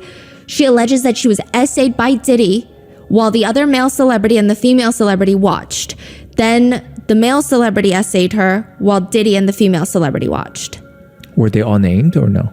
No. Male celebrity A, female celebrity B. Okay, let's be fair. Money does make the world go round at times. And sometimes victims don't have access to things like therapy because they don't have the resources for that. Mm-hmm. So in these lawsuits, I don't like to bring up the topic of money because then it becomes this whole, oh, victims want money, victims want money. I mean, what else could Diddy give them other than an apology that would hurt him, right? Mm-hmm. He can't, there's no eye for an eye in this country. Like, it doesn't make sense. So it's stated that potentially it's a technique where you don't list the celebrity, but you file this lawsuit and you go to that celebrity privately and say, I haven't listed you yet, but if you don't want to settle privately, I could list you. Like, I could name you. Yeah, and I could file a lawsuit against you as well. So I guess we'll have to wait and see. Now, in one lawsuit, John Doe alleges he attended a party around October 2021. So this is very recent. He states there were several well-known artists in attendance, and he claims that he was drugged and gang essayed. In a separate lawsuit, another Jane Doe alleges that after Diddy essayed her, he threatened her, "You better not tell anyone about this or you will disappear." A few establishments were also listed in a few of the new lawsuits, Macy's, the department store, being one of them. In one lawsuit, John Doe alleges that in 2008, he was working for one of the more popular streetwear clothing brands called Echo Clothing. This is around the time when Diddy was trying to take Sean John to the next level. They were Sean John's competitors. One day, the lawsuit alleges Diddy comes into Macy's flagship store in Manhattan with 3 of his bodyguards. He allegedly stomps his way over to the stockroom, pistol whips the defendant, and forces him to perform orally while shouting, "I will kill you" at him. Allegedly, while essaying him, Diddy is accused of pulling his hair while making derogatory comments like, "You like that, white boy?" The lawsuit continues that after the assault, Combs proceeded to gather Sean John merchandise from the stockroom, leaves the stockroom, and headed out to the Macy's retail floor, where he began passing out merchandise to an adoring crowd as if nothing happened. The lawsuit further alleges that John Doe went to Macy's security to report the assault. He was allegedly told by somebody that someone will come speak with you about what happened, but it never happened. Nobody came to speak with him, and he alleges, quote, shortly thereafter, Macy's stopped letting John Doe into the flagship Herald Square store. He further alleges that the CEO of Macy's pressured Echo executives to fire John Doe because Macy's had just signed a multi-million-dollar deal with Sean John Clothing. This is crazy. Marriott International has also been named in one of the lawsuits as a defendant. The lawsuit states that Marriott management was well aware of Diddy's activities, and management and other personnel, quote, looked the other way, essentially alleging that Diddy was able to commit violence through use of Marriott's premises, hotel staff, and employees who were all allegedly profiting from such activities committed by Diddy. One lawsuit reads, Combs manipulated both men and women to participate in highly orchestrated performances of sexual activity with both commercial workers and unsuspecting partygoers. In some cases, these were individuals who were contractors or vendors. In other cases, they were random individuals pulled from a hotel lobby or show or off the street. And in one of the more recent alleged cases of abuse, according to a lawsuit, John Doe claims to be a businessman from LA. He attended a launch party for a new Ciroc product. According to the allegations listed, John Doe claims that he was invited since he already had this established working relationship with Diddy. John Doe works in LA, specializing in renting out luxury cars and jewelry. So he's invited personally by Diddy, is the allegation, which he thought this is a great way to network and market his business to other high-profile clientele. So of course he goes. Now, according to the allegations, Diddy asks John to come into his private office, which isn't crazy, because John's thinking, okay, we're going to talk some business. But instead, he claims Diddy was drunk, acting strange, and was moving closer and closer to John while taking off his pants. He alleges he walks up to John and allegedly grabs John's genitals through his pants, quote, squeezing them in a rough and tumble manner. The lawsuit further alleges the situation escalated until another individual, professional athlete A, unnamed, professional athlete A, entered the office and intervened, which ended the Combs assault on plaintiff of John Doe. There's another lawsuit filed by a John Doe, a personal trainer who claims he was assaulted by Diddy as well in 2022. The lawsuit alleges that John was invited to a party held by Diddy because he was impressed by his personal training and might want to feature him in a video. The personal trainer was allegedly greeted at the door where he signed an NDA, and upon entering, he claimed that he was given this alcoholic beverage that he had to drink as, quote, another condition to gain entry into the party. Once inside, the allegations further continue. John saw a ton of other celebrities there, which was overwhelming. He started feeling dizzy or disoriented, weak, which was weird because he only had one alcoholic beverage. He felt drugged. The lawsuit alleges that he was guided into one of these smaller rooms where, quote, he observed approximately a dozen individuals, including several well-known figures who were engaging in group activities. The lawsuit reads, at this moment of realizing his significant impairment, Combs approached. That's nuts. That is freaking nuts. And that's a funny thing there, which as a man now, I don't feel bad when maybe I go into a area and no woman is giving me attention or doesn't like me, because it seems like men that have money, power, I do think you have to have looks too. But let's say you just have money, power, and you're halfway decent. These men are still, well, okay. Diddy, and I've heard cases of other celebrity guys, they are still drugging women, drugging people to get them to do what they want to do. And that right there is a scary drug right there, which these clips are blending together. I'm not sure if I'm ahead of myself, but I know it's a thing in there where the guy exclaims that the drug that was given to him, he couldn't stop himself. He was told to do something and he just did it, such as the fellatio thing. And that's the thing there. Then everybody can just say, oh, I had that drug that just made me unable to resist. Truthfully, I never heard of a drug like that. Usually it's one that knocks you out and you're not really into it. I didn't know it was one that will make it unable to resist the impulse of a command. That right there is freaking scary. What drug is that? So that's the amazing thing. These men that even have money and stuff, they are still trying to drug women, coerce women. Just the fact that who they are is not getting them the easy result that you would think that they would be getting with the women. Okay. And maybe because women have money and influence now too. And that's where I'm not one of those guys that women shouldn't be able to work and women shouldn't be able to have their own stuff. Yes, that way, as men, we don't have that power dynamic. Now, the only thing though, there's a power dynamic in marriage, especially with having kids or something, which I'm not exactly sure how to fix the one with the kids because it's not really the kid's fault. But at the same time, the woman is using that power. If she was using you, not really in love with you, or she hates you now, she can use that power to crush you in the dust. Whereas you have no way to get around that. The marriage thing, though, they should really tweak that one.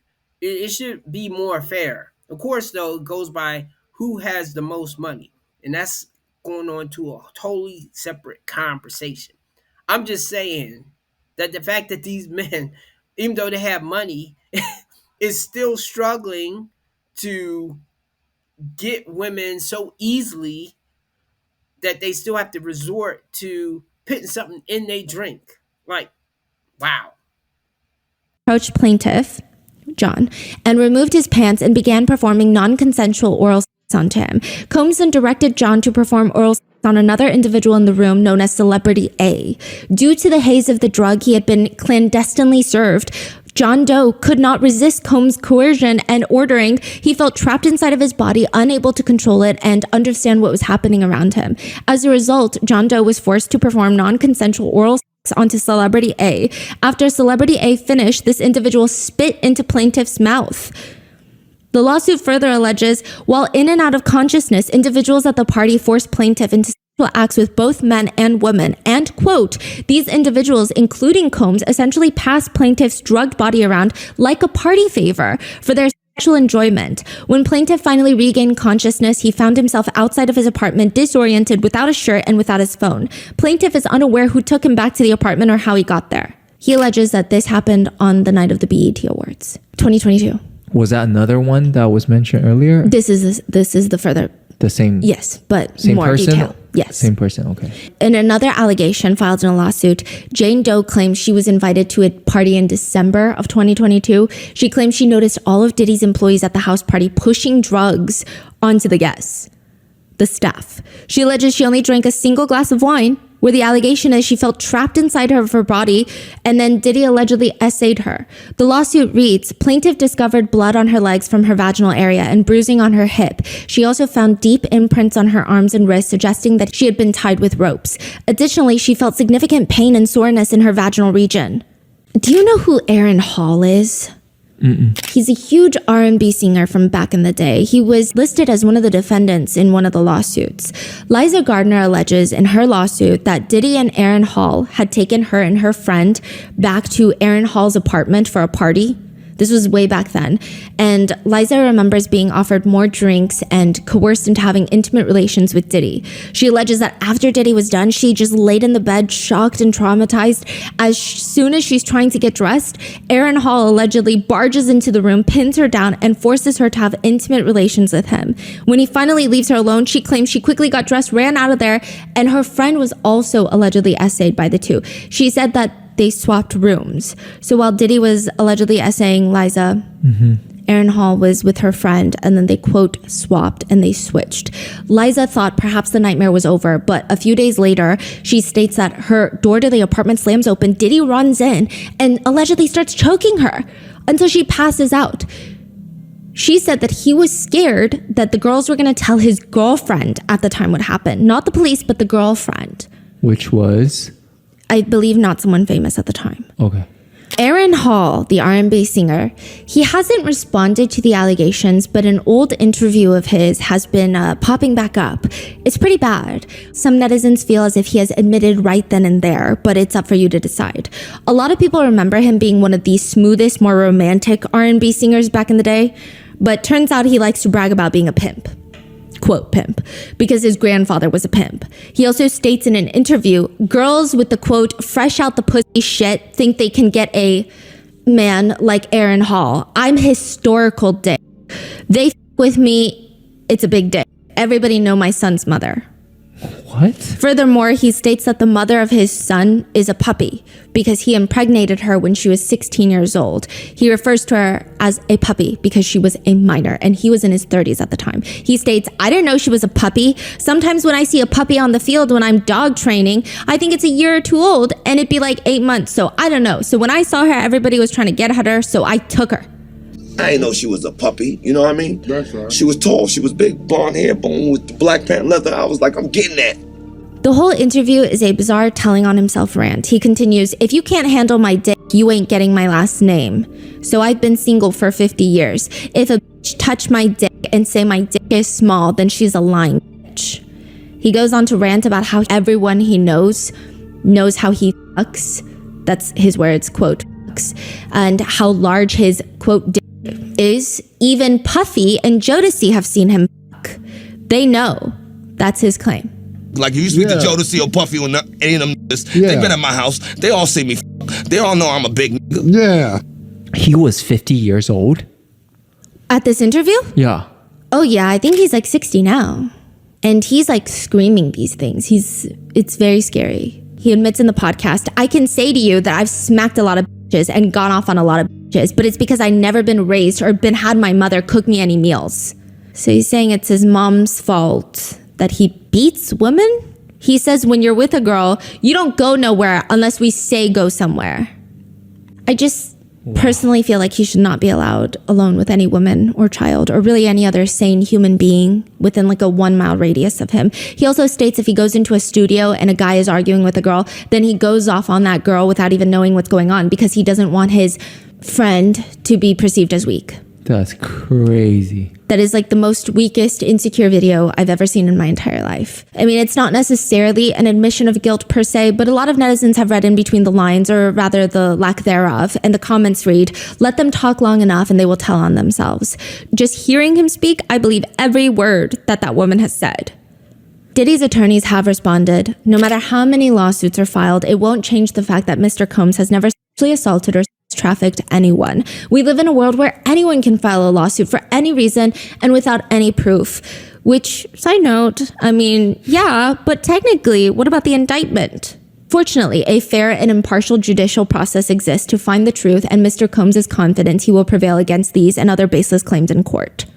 Tony Busby claims there are plans in the works to sue several other celebrities who allegedly helped Diddy cover up the essay at his parties.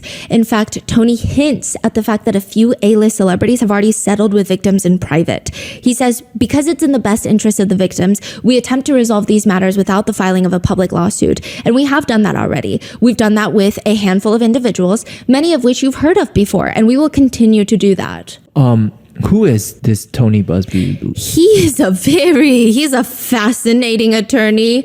He has some interesting political views. He has parked a tank outside of his house. He's a larger than life character that I would say, if he were not representing victims, people would not really like this man very much. I see. I think that he's involved in a lot of high profile lawsuits. I know that he is like suing the NFL right now or something like that. Something to do with sports. He's going up against a huge sports team or something. I see.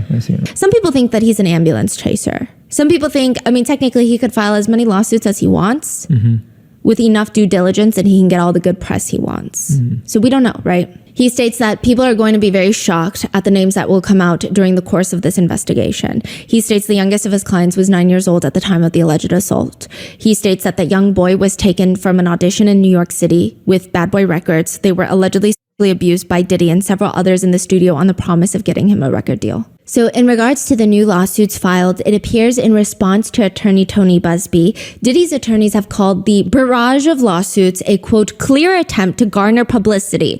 Mr. Combs and his legal team have full confidence in the facts, their legal defense, and the integrity of the judicial process. In court, the truth will prevail. That Mr. Combs has never essayed anyone, adult or minor, man or woman. In response, Diddy's legal team have made some filings of their own. One, to identify the anonymous victims that have filed lawsuits against Diddy.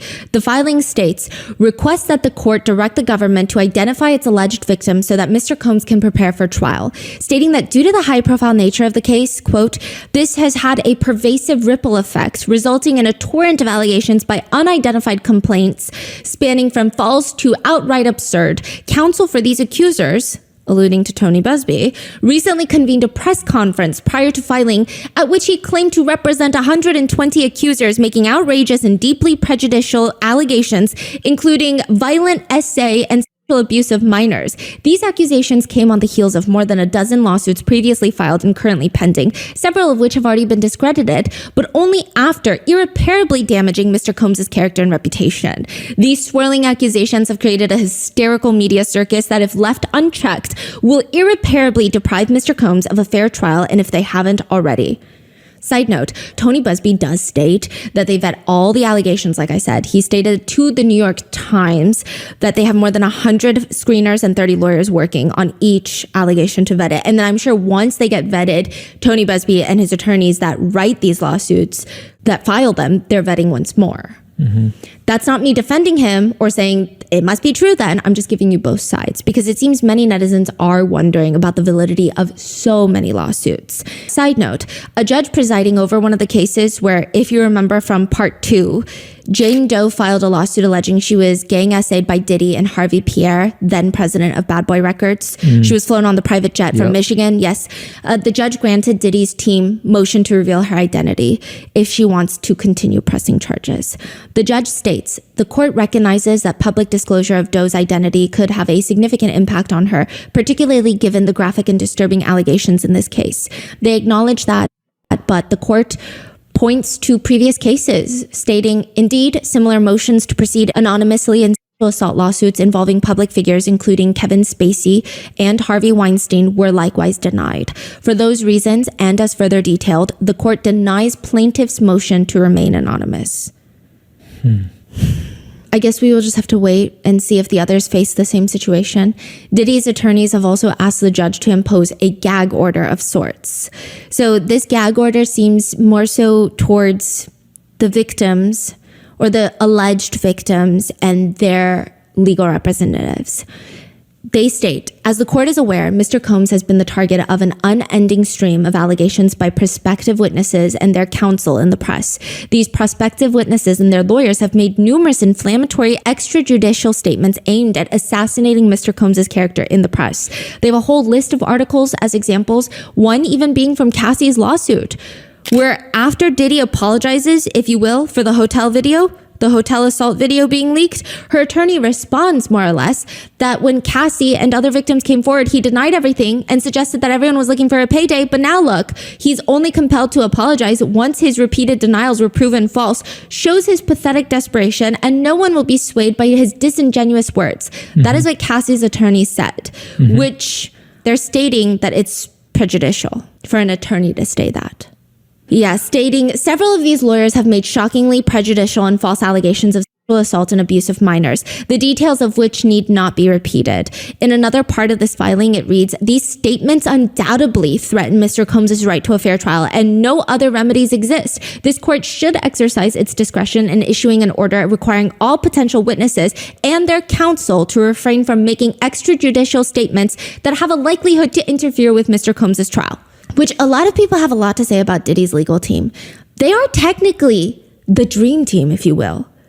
The lineup of lawyers he has is out of this world. He has Mark Angafilo. He actually repped Keith Raniere, the leader of the NXIVM cult. That's called. That was also charged with racketeering and sex trafficking. Keith Raniere was sentenced to 120 years in prison, so there's that. They have Anthony Rico, who most notably represented the secretary for Osama bin Laden, the World Trade Center bomber. Yeah, and then we have Alexandra Shapiro. She's particularly well known in high-profile white-collar criminal cases. She was a clerk for Justice Ruth Bader Ginsburg, rest in peace. She repped Sam Bankman-Fried, the crypto FTX crypto fraud billionaire. Then we have Tenny Rose Garagos. She's the daughter of another famous attorney, Mark Garagos, who's actually representing the Menendez brothers in their fight to be released. So this is like a dream team. He's also repping the ketamine queen that's involved in Matthew Perry's overdose death case. He's known as like a Hollywood attorney. He's previously repped Chris Brown in the Rihanna assault case, as well as Michael Jackson in the CA allegations. So all the big names. Yes. I mean, truly the legal dream team. And they're coming in strong to his defense, which some people think is great. Others are like, this strategy is very strange. Because prior to Diddy's arrest back in December of 2023, Diddy took to Twitter to write, enough is enough. For the last couple of weeks, I've sat silently and watched people try to assassinate my character, destroy my reputation and my legacy. Sickening allegations have been made against me by individuals looking for a quick payday. Let me be absolutely clear. I did not do any of the awful things being alleged. I will fight for my name, my family, and my truth. Sean Diddy Combs. So obviously a lot has changed in the past year. Diddy is now in prison with many more lawsuits headed his way, but it appears that he is adamant to fight this out. And I don't know if it's just him pushing his attorneys or if it's attorneys advising him. Some people think the attorneys are advising him to fight this out in trial because they make a lot more money. If he does versus if he were to plead guilty. Some people are saying, why would he plead guilty when his I mean, nobody likes him. He's never going to make a comeback. And even if he pleads guilty, likely he'll get nothing less than life in prison. Wow. The attorneys have made some very controversial statements, though. They emphasize, yes, Diddy is not a perfect person. He has used drugs in the past. He has been in, quote, toxic relationships. People hate that. People hate that.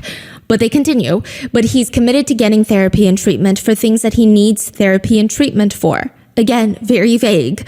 They argue the evidence in this case is extremely problematic. His attorneys are trying to dispute this trafficking charge by stating that these people are, quote, they're coming into this man's bedroom. Is it trafficking? Not if everybody wants to be there. The attorneys also state that any sort of comparison with Diddy and R. Kelly or Diddy and Epstein doesn't make sense at all. Quote, this is different. These were consenting adults. There's evidence not of trafficking, but of being caught being unfaithful. He was in a 10-year loving relationship through dark periods. Again, alluding to Cassie's relationship with Diddy as a 10-year loving relationship with dark periods. Diddy's attorneys continue, Diddy has referenced the hotel footage as a human story of love, hurt, and heartbreak, which I have to say, wow. I am human. I have also endured love, hurt, and heartbreak. I have never, not a single time in my life, in this little brain of mine, thought to beat someone up. To repackage domestic violence as love is honestly as unhinged as it humanly gets. They continue to state he came to New York to basically engage the court system and start the case. And it will start today, and he's going to plead not guilty. He's going to fight this with all of his energy and all of his might and all the full confidence of his lawyers. He is dealing with this head on the way he has dealt with every challenge in his life, which is such an interesting moment for a motivational insert. One of his attorneys, Anthony Rico, states that Diddy is going to make the best of a difficult situation. Dr. King. What does that mean? Martin Luther King Jr. Whoa. Dr. King called it the law of unintended consequences. Sometimes the more you push a person down, the stronger they get. Recently, Diddy's attorneys have accused the U.S. government of leaking evidence to the media, including the hotel footage with Cassie. His attorneys state that they demand an evidentiary hearing to investigate, quote, government misconduct in connection with the leaks. They state that the alleged government leaks, quote, have led to damaging, highly prejudicial pretrial publicity that can only taint the jury pool and deprive Mr. Combs of a right to a fair trial. They state the hotel video is the most egregious example of the alleged misconduct by the government, stating one of a long and documented history of leaks and false statements made with one purpose: to savage Mr. Combs' reputation prior to trial. The leaks have resulted in damaging and highly prejudicial media coverage, particularly sensationalizing the investigation and involvement of Mr. Combs' family. Along with that, the attorneys have requested government agencies, including the Department of Homeland Security, the one that raided his homes, to reveal emails, documents, records related to the alleged leaks, place a gag order that bar government personnel from disclosing case evidence or investigative material or even making statements, really, prior to the upcoming trial. They are so scared. Yeah, They're like, please don't say no more. Don't let them see any more. Yeah. The prosecutors firmly deny such accusations, and a lot of people who have worked with the feds or have worked as a federal agent prior, they say the feds don't play with stuff like this. Like, the feds are the last people to leak stuff. I mean, maybe you could talk about your local sheriff's office. You could talk about state government. The feds do not play, because when the feds bring a case against someone, they're not jeopardizing anything. They're here to win. Like, these feds do not play. They're not going to do something like leak a video so that the whole trial can get thrown out. They're not dumb. I see. Is what a lot of people who have worked with the feds say.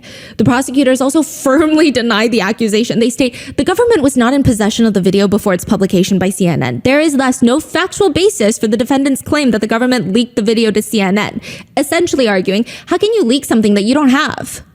On top of that, the prosecutors are, this is like a bit of an exaggeration, but they're like coming from the man who's doing a full interview with TMZ, because the defense attorneys are saying the prosecutors keep making statements to the public and it's not making our client look good.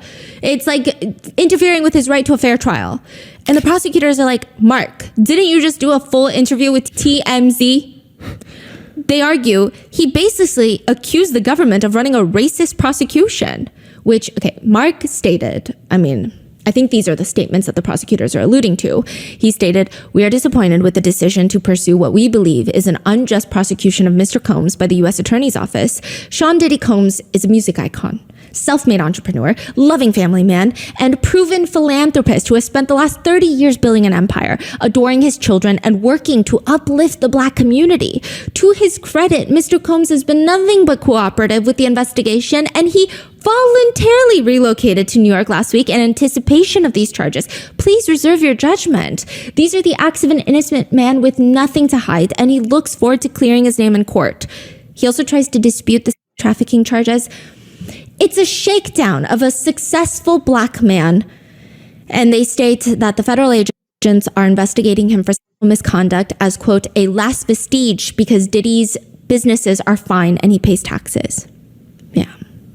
So the prosecutors are like, you accused us of being racist. We didn't leak anything. So that is a crazy, like, I wonder if they didn't leak it, then who did? Yeah.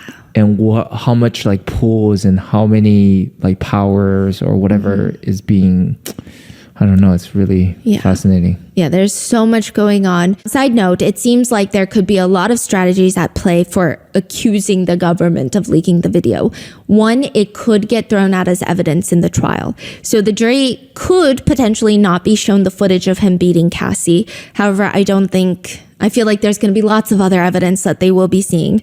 Two, the lawyers could argue that this compromised his right to a fair trial and alleged prosecutorial misconduct, which would be a violation of Diddy's rights, which could potentially help it with a change of venue to be outside of New York or other accommodations. Like they could call for an evidentiary hearing, which the judge may grant to the defense to investigate the alleged leak, which could delay the proceedings, but potentially it would reveal more information to the defense attorneys about what the prosecutors are building their case on. Because they get to get some privy information like emails and communications between the prosecutors. Or in extreme, highly unlikely in this case, it could lead to a dismissal of the charges entirely, which is very highly unlikely in this case. Or it could just be a public play. Accuse the government of leaks, just cast a shadow of doubt on the integrity of the government, on the integrity of the judicial system. Just plant a seed in people's minds. It could be any of those. Right. It appears a lot of things are going to come to light during the trial. For example, Howard University had awarded Diddy with an honorary degree in 2014. But with all the new allegations, they have unanimously voted to rescind the degree. So they're like, we take it back. They state Mr. Combs' behavior, as captured in a recently released video, is so fundamentally incompatible with Howard University's core values and beliefs that he is deemed no longer worthy to hold the institution's highest honor. What university? Howard. Which is actually where he went. Right. Yes, and what's so interesting is that Diddy did actually attend Howard, and in a Rolling Stone interview, they found a bunch of his former colleagues and peers, and they said that they could see his controlling and abusive side since way back when they were college kids. He was well known on campus before he was known as Diddy. They said that he was just the guy that threw insane college parties. He would drive a convertible around and pass out flyers to his parties. They were iconic. But some women at Howard knew to stay away from him. They would warn each other. One woman said Diddy would caress her back and kept asking her to meet his friends. Another woman essentially states, I didn't even go to his parties, but he tried to cut me in line in the cafeteria. And I said, that's not acceptable behavior. And he just, quote, flew off the handle. But the most alarming was a few interviewed said they were in the same class as Diddy and one of Diddy's girlfriends. And they just remember that he was pretty aggressive and violent with her. That they would see him beat his girlfriend. They allege that he would beat his girlfriend in college. They remember hearing him screaming outside the dorms in a, quote, belligerent manner. And once the dorm mates were told, Puff is out there crazy, he's just like beating his girlfriend. So if he was acting like that in college, in front of all of his college classmates, people say, I mean, he's a narcissist. He thinks he can explain. He actually wants a trial at this point. Another just writes, given his level of arrogance, he would probably enjoy a trial and watch everyone go down with him. I think he wants to see these victims cross-examined, especially Cassie, because it can be very traumatizing. But you say like the whole thing right now is going to be private, right? The trial. The trial it's in federal court. So federal cases, they don't allow in cameras and they allow in a very select group of press.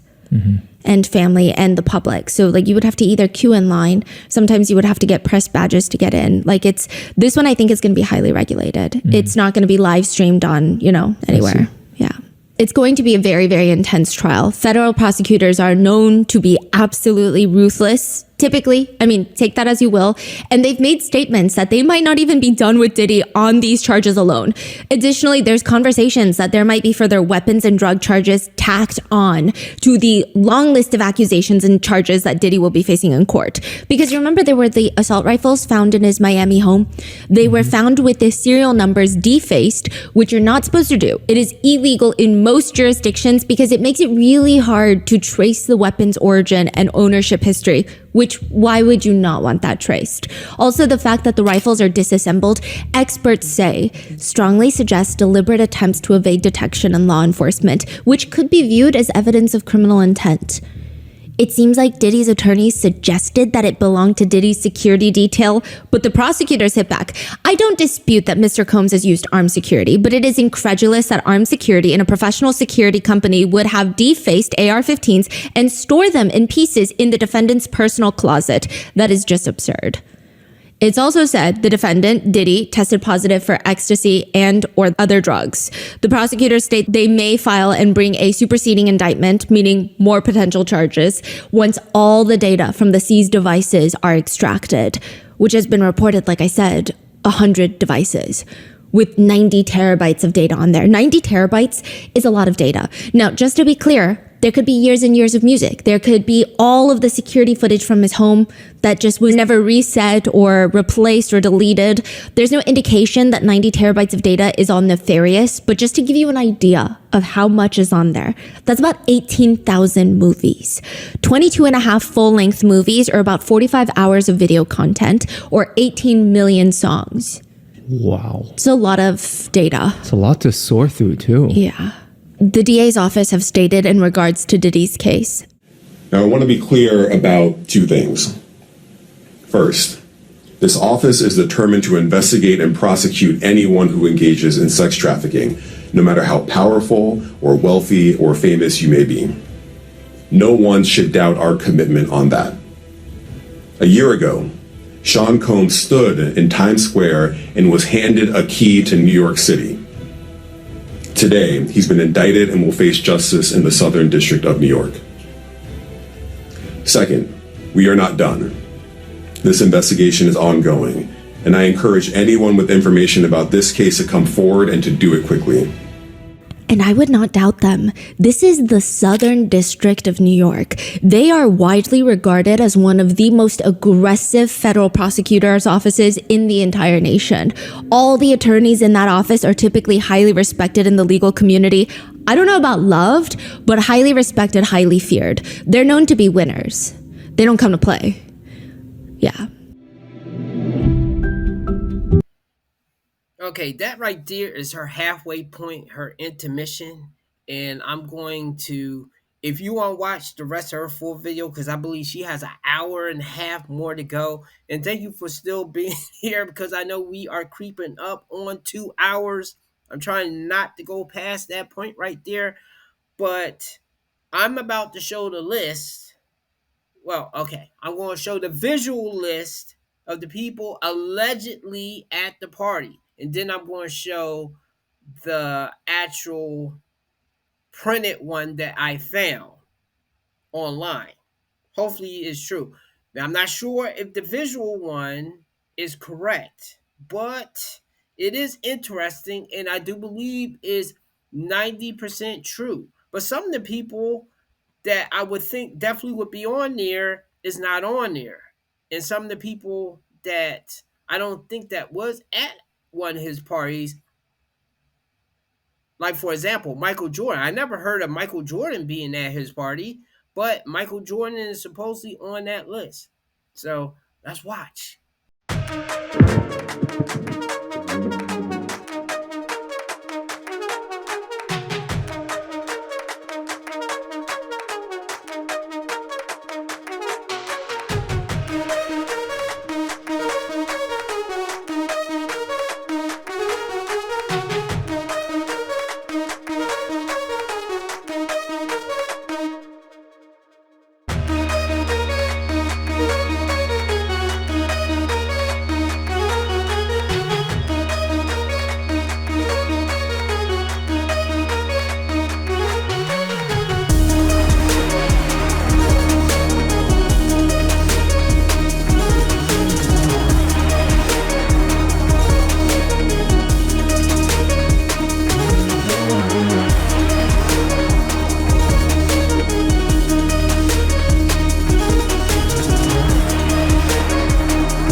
Okay, let me stop right there.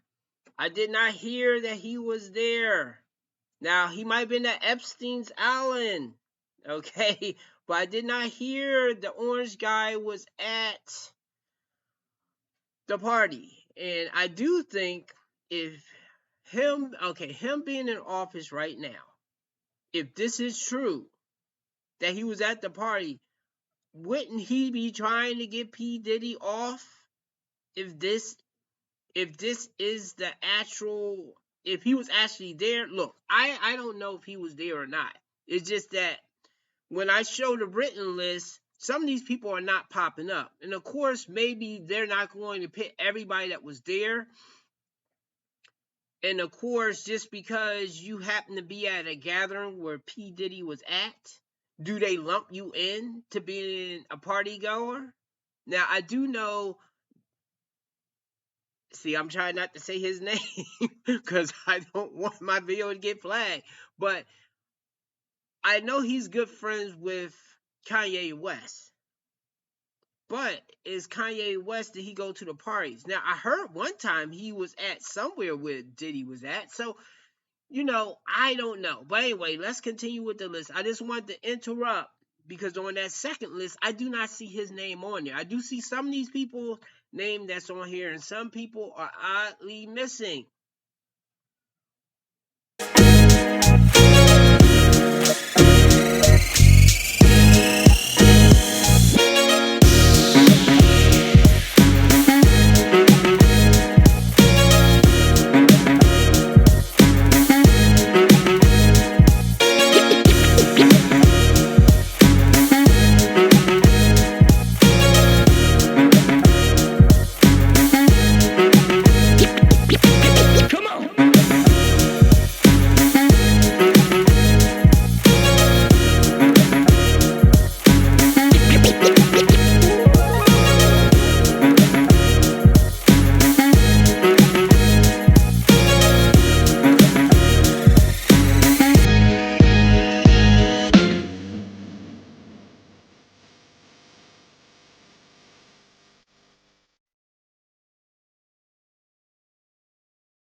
Wait, not Jessica Alba. Come on, lady. Jeez. I don't see her on the second list though, but I thought you was a good girl. Well, then again though, you can't always go by how people look, but I'm surprised she's even on here. Jeez.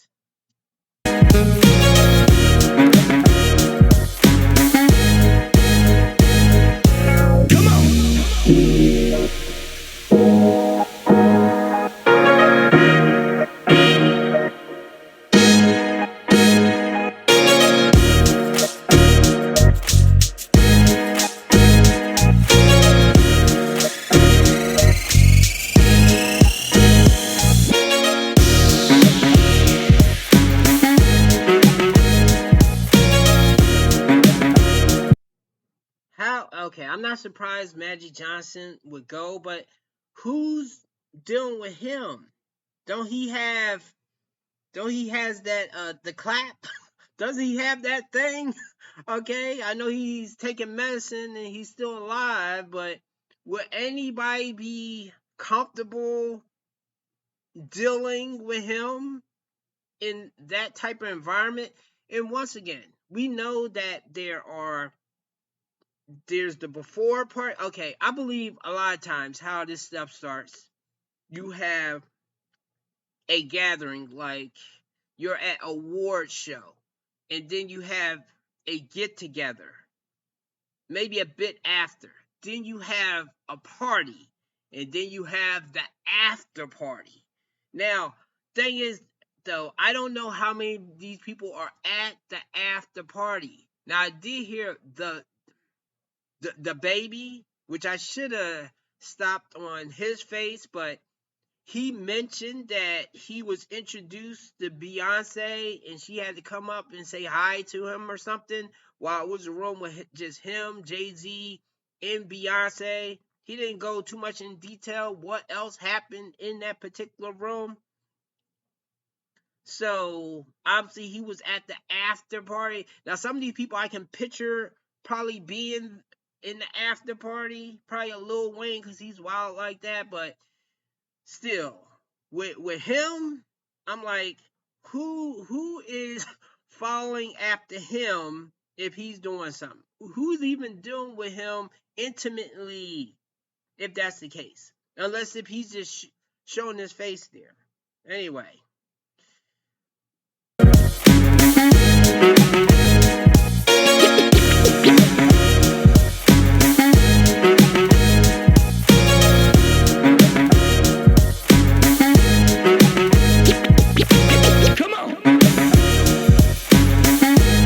Okay, a lot of people say Dwayne Wade used to be normal when he first came into the NBA.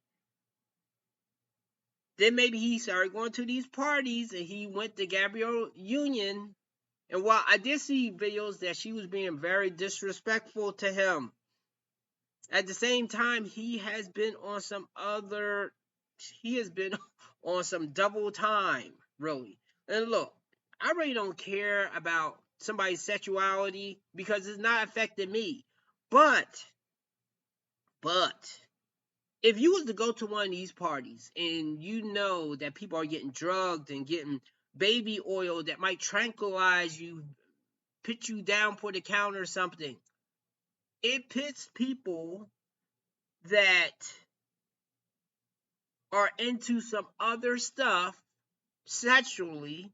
Like if they are into men and you're not into men, they can take advantage of you at one of these gatherings. And that's what I am not down with. I don't care what people do in their own house as long as they are not hurting other people. I don't care if P. Diddy is into men or if he's bisexual. Now, of course, though, I don't know why these dudes don't say that they are bisexual. Even Puffy's case, he may not look at it like that. He may look at it more as a power move by some of the things that I heard people say that he allegedly said. But still, this is where I don't want it to go. If you are in if you are into the same gender or you are into some wild stuff, then find people that's into that stuff and stay with them.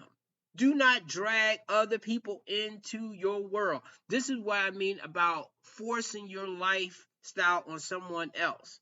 When they are not like that, do not be encroaching into their life, taking advantage of them and forcing them to deal with you in that way.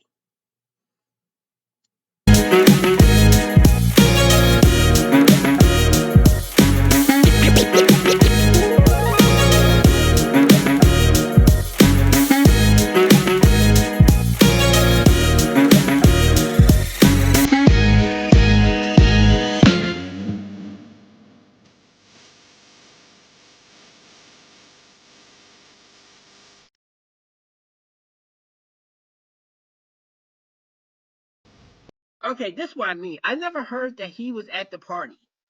I never heard that he was at the party. And on that second list, I do not see his name on there. Now, I'm not saying he didn't meet Puffy and maybe he wasn't in a room with him, but I never heard of him being involved in these parties. Now, it's possible. Look, if anybody knows some information of if he was, if Michael Jordan was at one of these parties, you need to say something in the comment section. But as far as I know, he was not there allegedly. The same thing with the other Michael that's over here. I'm not going to stop it on him, Michael Jackson. I didn't hear about him being at a Puffy party as well. Even though he has his own things of rumors with him, which, I love his music and stuff. Wait a minute. Let me move this over. Okay, he has his music that I like, especially when I was a lot younger, and he is definitely an icon. And this is how I separate most of the time. I might like somebody's songs, like I might like R. Kelly songs. Because of his reputation, I probably will never buy a CD from him again. I'm not against listening to some of his music, but he just has too much bad stuff with him. In Michael's case, it was never proven, but I do have to think with the mouse stories that came out, it had to been some kind of weirdness there, unfortunately. Oh, no, never mind. He was not at the party. Okay, he warned the public. Okay. See, I didn't let it move over, but I did not hear that Mike was there. And yeah, I was about to say, there's no way that he was there, but he has his own problems.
Okay, I just wanted to show how this list that I found online, which I'm not sure how accurate it is, but it looks different than that video that I just showed. So I'm going to flip through it real slow, and y'all can look. Yeah, these are the people. See, actually, it's saying Kanye West was at one of the parties. Like, I do remember this story that I heard that Kanye West, maybe that was early in his career, but still, just because you did something 10 years ago and you are on some new stuff, your past does matter. This is why when women say, oh, my past, your past does matter, especially when you're hurting other people. Now, once again, I don't know if any of these people, well, some of them, I assume just because the proximity or the amount of time they spent around Diddy. Because Jennifer Lopez had dated him, I don't put nothing past what might have been going on. So yeah, Kanye, Kim, Naomi. I didn't say these people's names on purpose because, once again, I don't know. And Jaguar Wright has really been on those two at the top. Naomi Campbell, Mary J. Blige, Leonardo DiCaprio, Usher. And I remember Puffy mentioning some of these people, so I know they was there. Politicians. Barack Obama, Michelle Obama. Now, I don't know if he was at the freak-offs, okay, but because his name is on the list, maybe he did at least go to the all-white party. Now, once again, I don't know why politicians would be hanging out with Diddy like that, but then again, I guess everybody likes to have a good time because of some of the things that is hidden in Hollywood and in politics. Hey, you never know. Al Sharpton, Jesse Jackson, Angie, I don't even know who some of these people are. Cory Booker. See, I thought that was a basketball player. Okay. Bill Clinton. See, that was not on that video. Hillary Clinton, not on that video. Chris Rock, Nas. Which, I don't know why Nas... Well, no. Nas had most of his beef with Jay-Z. So, yeah, he could have showed up. Eva Longoria, Pharrell Williams, Lewis Hamilton, Joe Jonas, Sofia Vergara, Shakira. Oh, Shakira. Oh, come on, Shakira. Demi Lovato. Okay, well, yeah, she's by, yeah, I could see that. See, some of these people I could definitely see, especially when it's pairs, like these two. John Legend and Chrissy Teigen, yeah, those two. Prince Albert, okay, I've heard stories that even some of the royals have been at some of his parties. See, that was not on that video. Shakira, I don't know who that person is. And I don't even know how to pronounce it, okay? Prince Madeline of Sweden. Princess, wow. Okay. Crown Prince, Greece, hey. Meek Mill, Naomi, Miguel, Hailey Bieber. Yeah, she wasn't on that thing neither. Now, I'm pretty sure she came with Bieber. Well, maybe, you never know, because I know Bieber was like wilding out, but see, and maybe that's how maybe those two connected more, because Selena Gomez, yeah, I don't think she got into this world at all. Jaden Smith, Prince Harry, yup, royals, man. Princess Beatrice, Princess Charlotte of Monaco, Serena Williams, David Beckham, Victoria Beckham. Okay, yeah, pairs, man. Will Smith, Jada Pinkett Smith, Chris Brown, Rick Ross, Nicki Minaj, Tyler, the Creator, Megan Thee Stallion, Cardi B, Kris Jenner, Lupita, I don't know how to pronounce that. Sean Penn, Tyrese Gibson, Zendaya, wait, okay. Has been seen at some of Diddy high-end fashion events and music celebrations. Big Sean, Michael B. Jordan. Okay, so he could have got it wrong. And of course, I heard he went to a party and got turned away. Let's read. The actor has been a guest at some of Diddy's more intimate Hollywood parties, including his birthday celebration and pre-Oscar events. See, and that's another one. He comes off as squeaky clean. I don't know. Okay, and I'm surprised he got with Steve Harvey's daughter after he had to know that she was messing with Diddy and his son. I don't know. I know a lot of people don't care about that stuff, but me, I'll be like, nah, because they may hook up again. Okay, Future, Adele. Well, more low key, Adele has attended Diddy party. See, oh my God, Steve Harvey, of course. Meek Mill. Didn't we already do a Naomi? Holly Bieber. Okay, I'm seeing some of the same. Oh, people over Jaden Smith. Yeah, some of the same people. Let me see. Okay. Let me see if this list repeats itself a little bit. Yeah, because I saw a lot of this up here. Okay. I'm sorry, guys. I took and saw the list. And maybe this is not the complete list right here. So, let's cut this. All right. Once again, thank you for being here. I'm about to wrap this up right now. As we see, there's a lot of moving parts, and there was a lot of people that interacted, that partied with Diddy, that was around Diddy. Can't tell me none of them didn't know. Some of them obviously didn't care. I do think there is a portion of people that was not aware of how nefarious the things that he was into or what he was doing.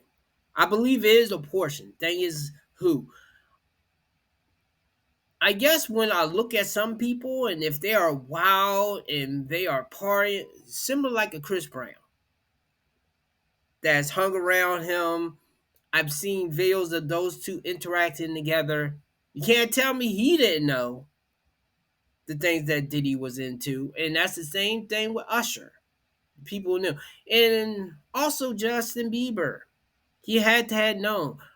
I do think he was a victim though, but when you are a victim and you're going through stuff, and I understand is fear and is psychological damage, but at some point you have to stand up and say something. Unless if he's even scared to say something, but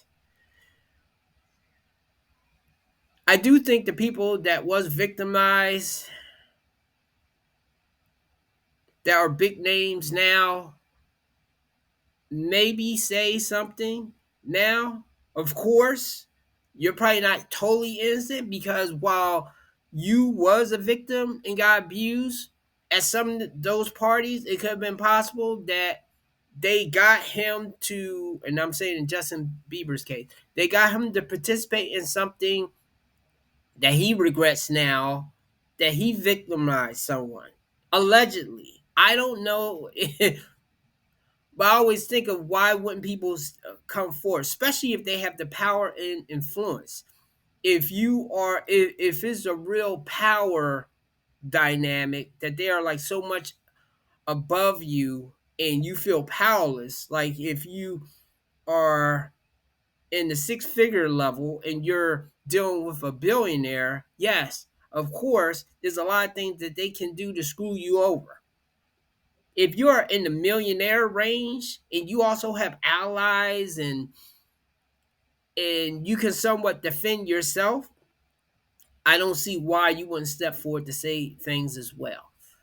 Now, this is the alleged list. Until they release it, I don't know if all these people are on there, but I always heard rumors and I always heard things with pizza and pizza boxes and things that are suspect. And once again, I don't care what people's sexual preference is. unless if it's harming and abusing kids. Okay, if it's kids, then no. At the same time, let's not demonize one person that we don't like and then look the other way for people that we do like. So even if it's a superstar or a hero of yours, or if they are of lighter complexion and it comes out that they was involved in this stuff, they should go down with Diddy as well. So that's all I have to add. This video was long enough. Give me a like and subscribe. Thank you for being here. See the rest of what Rotten Mango has to say.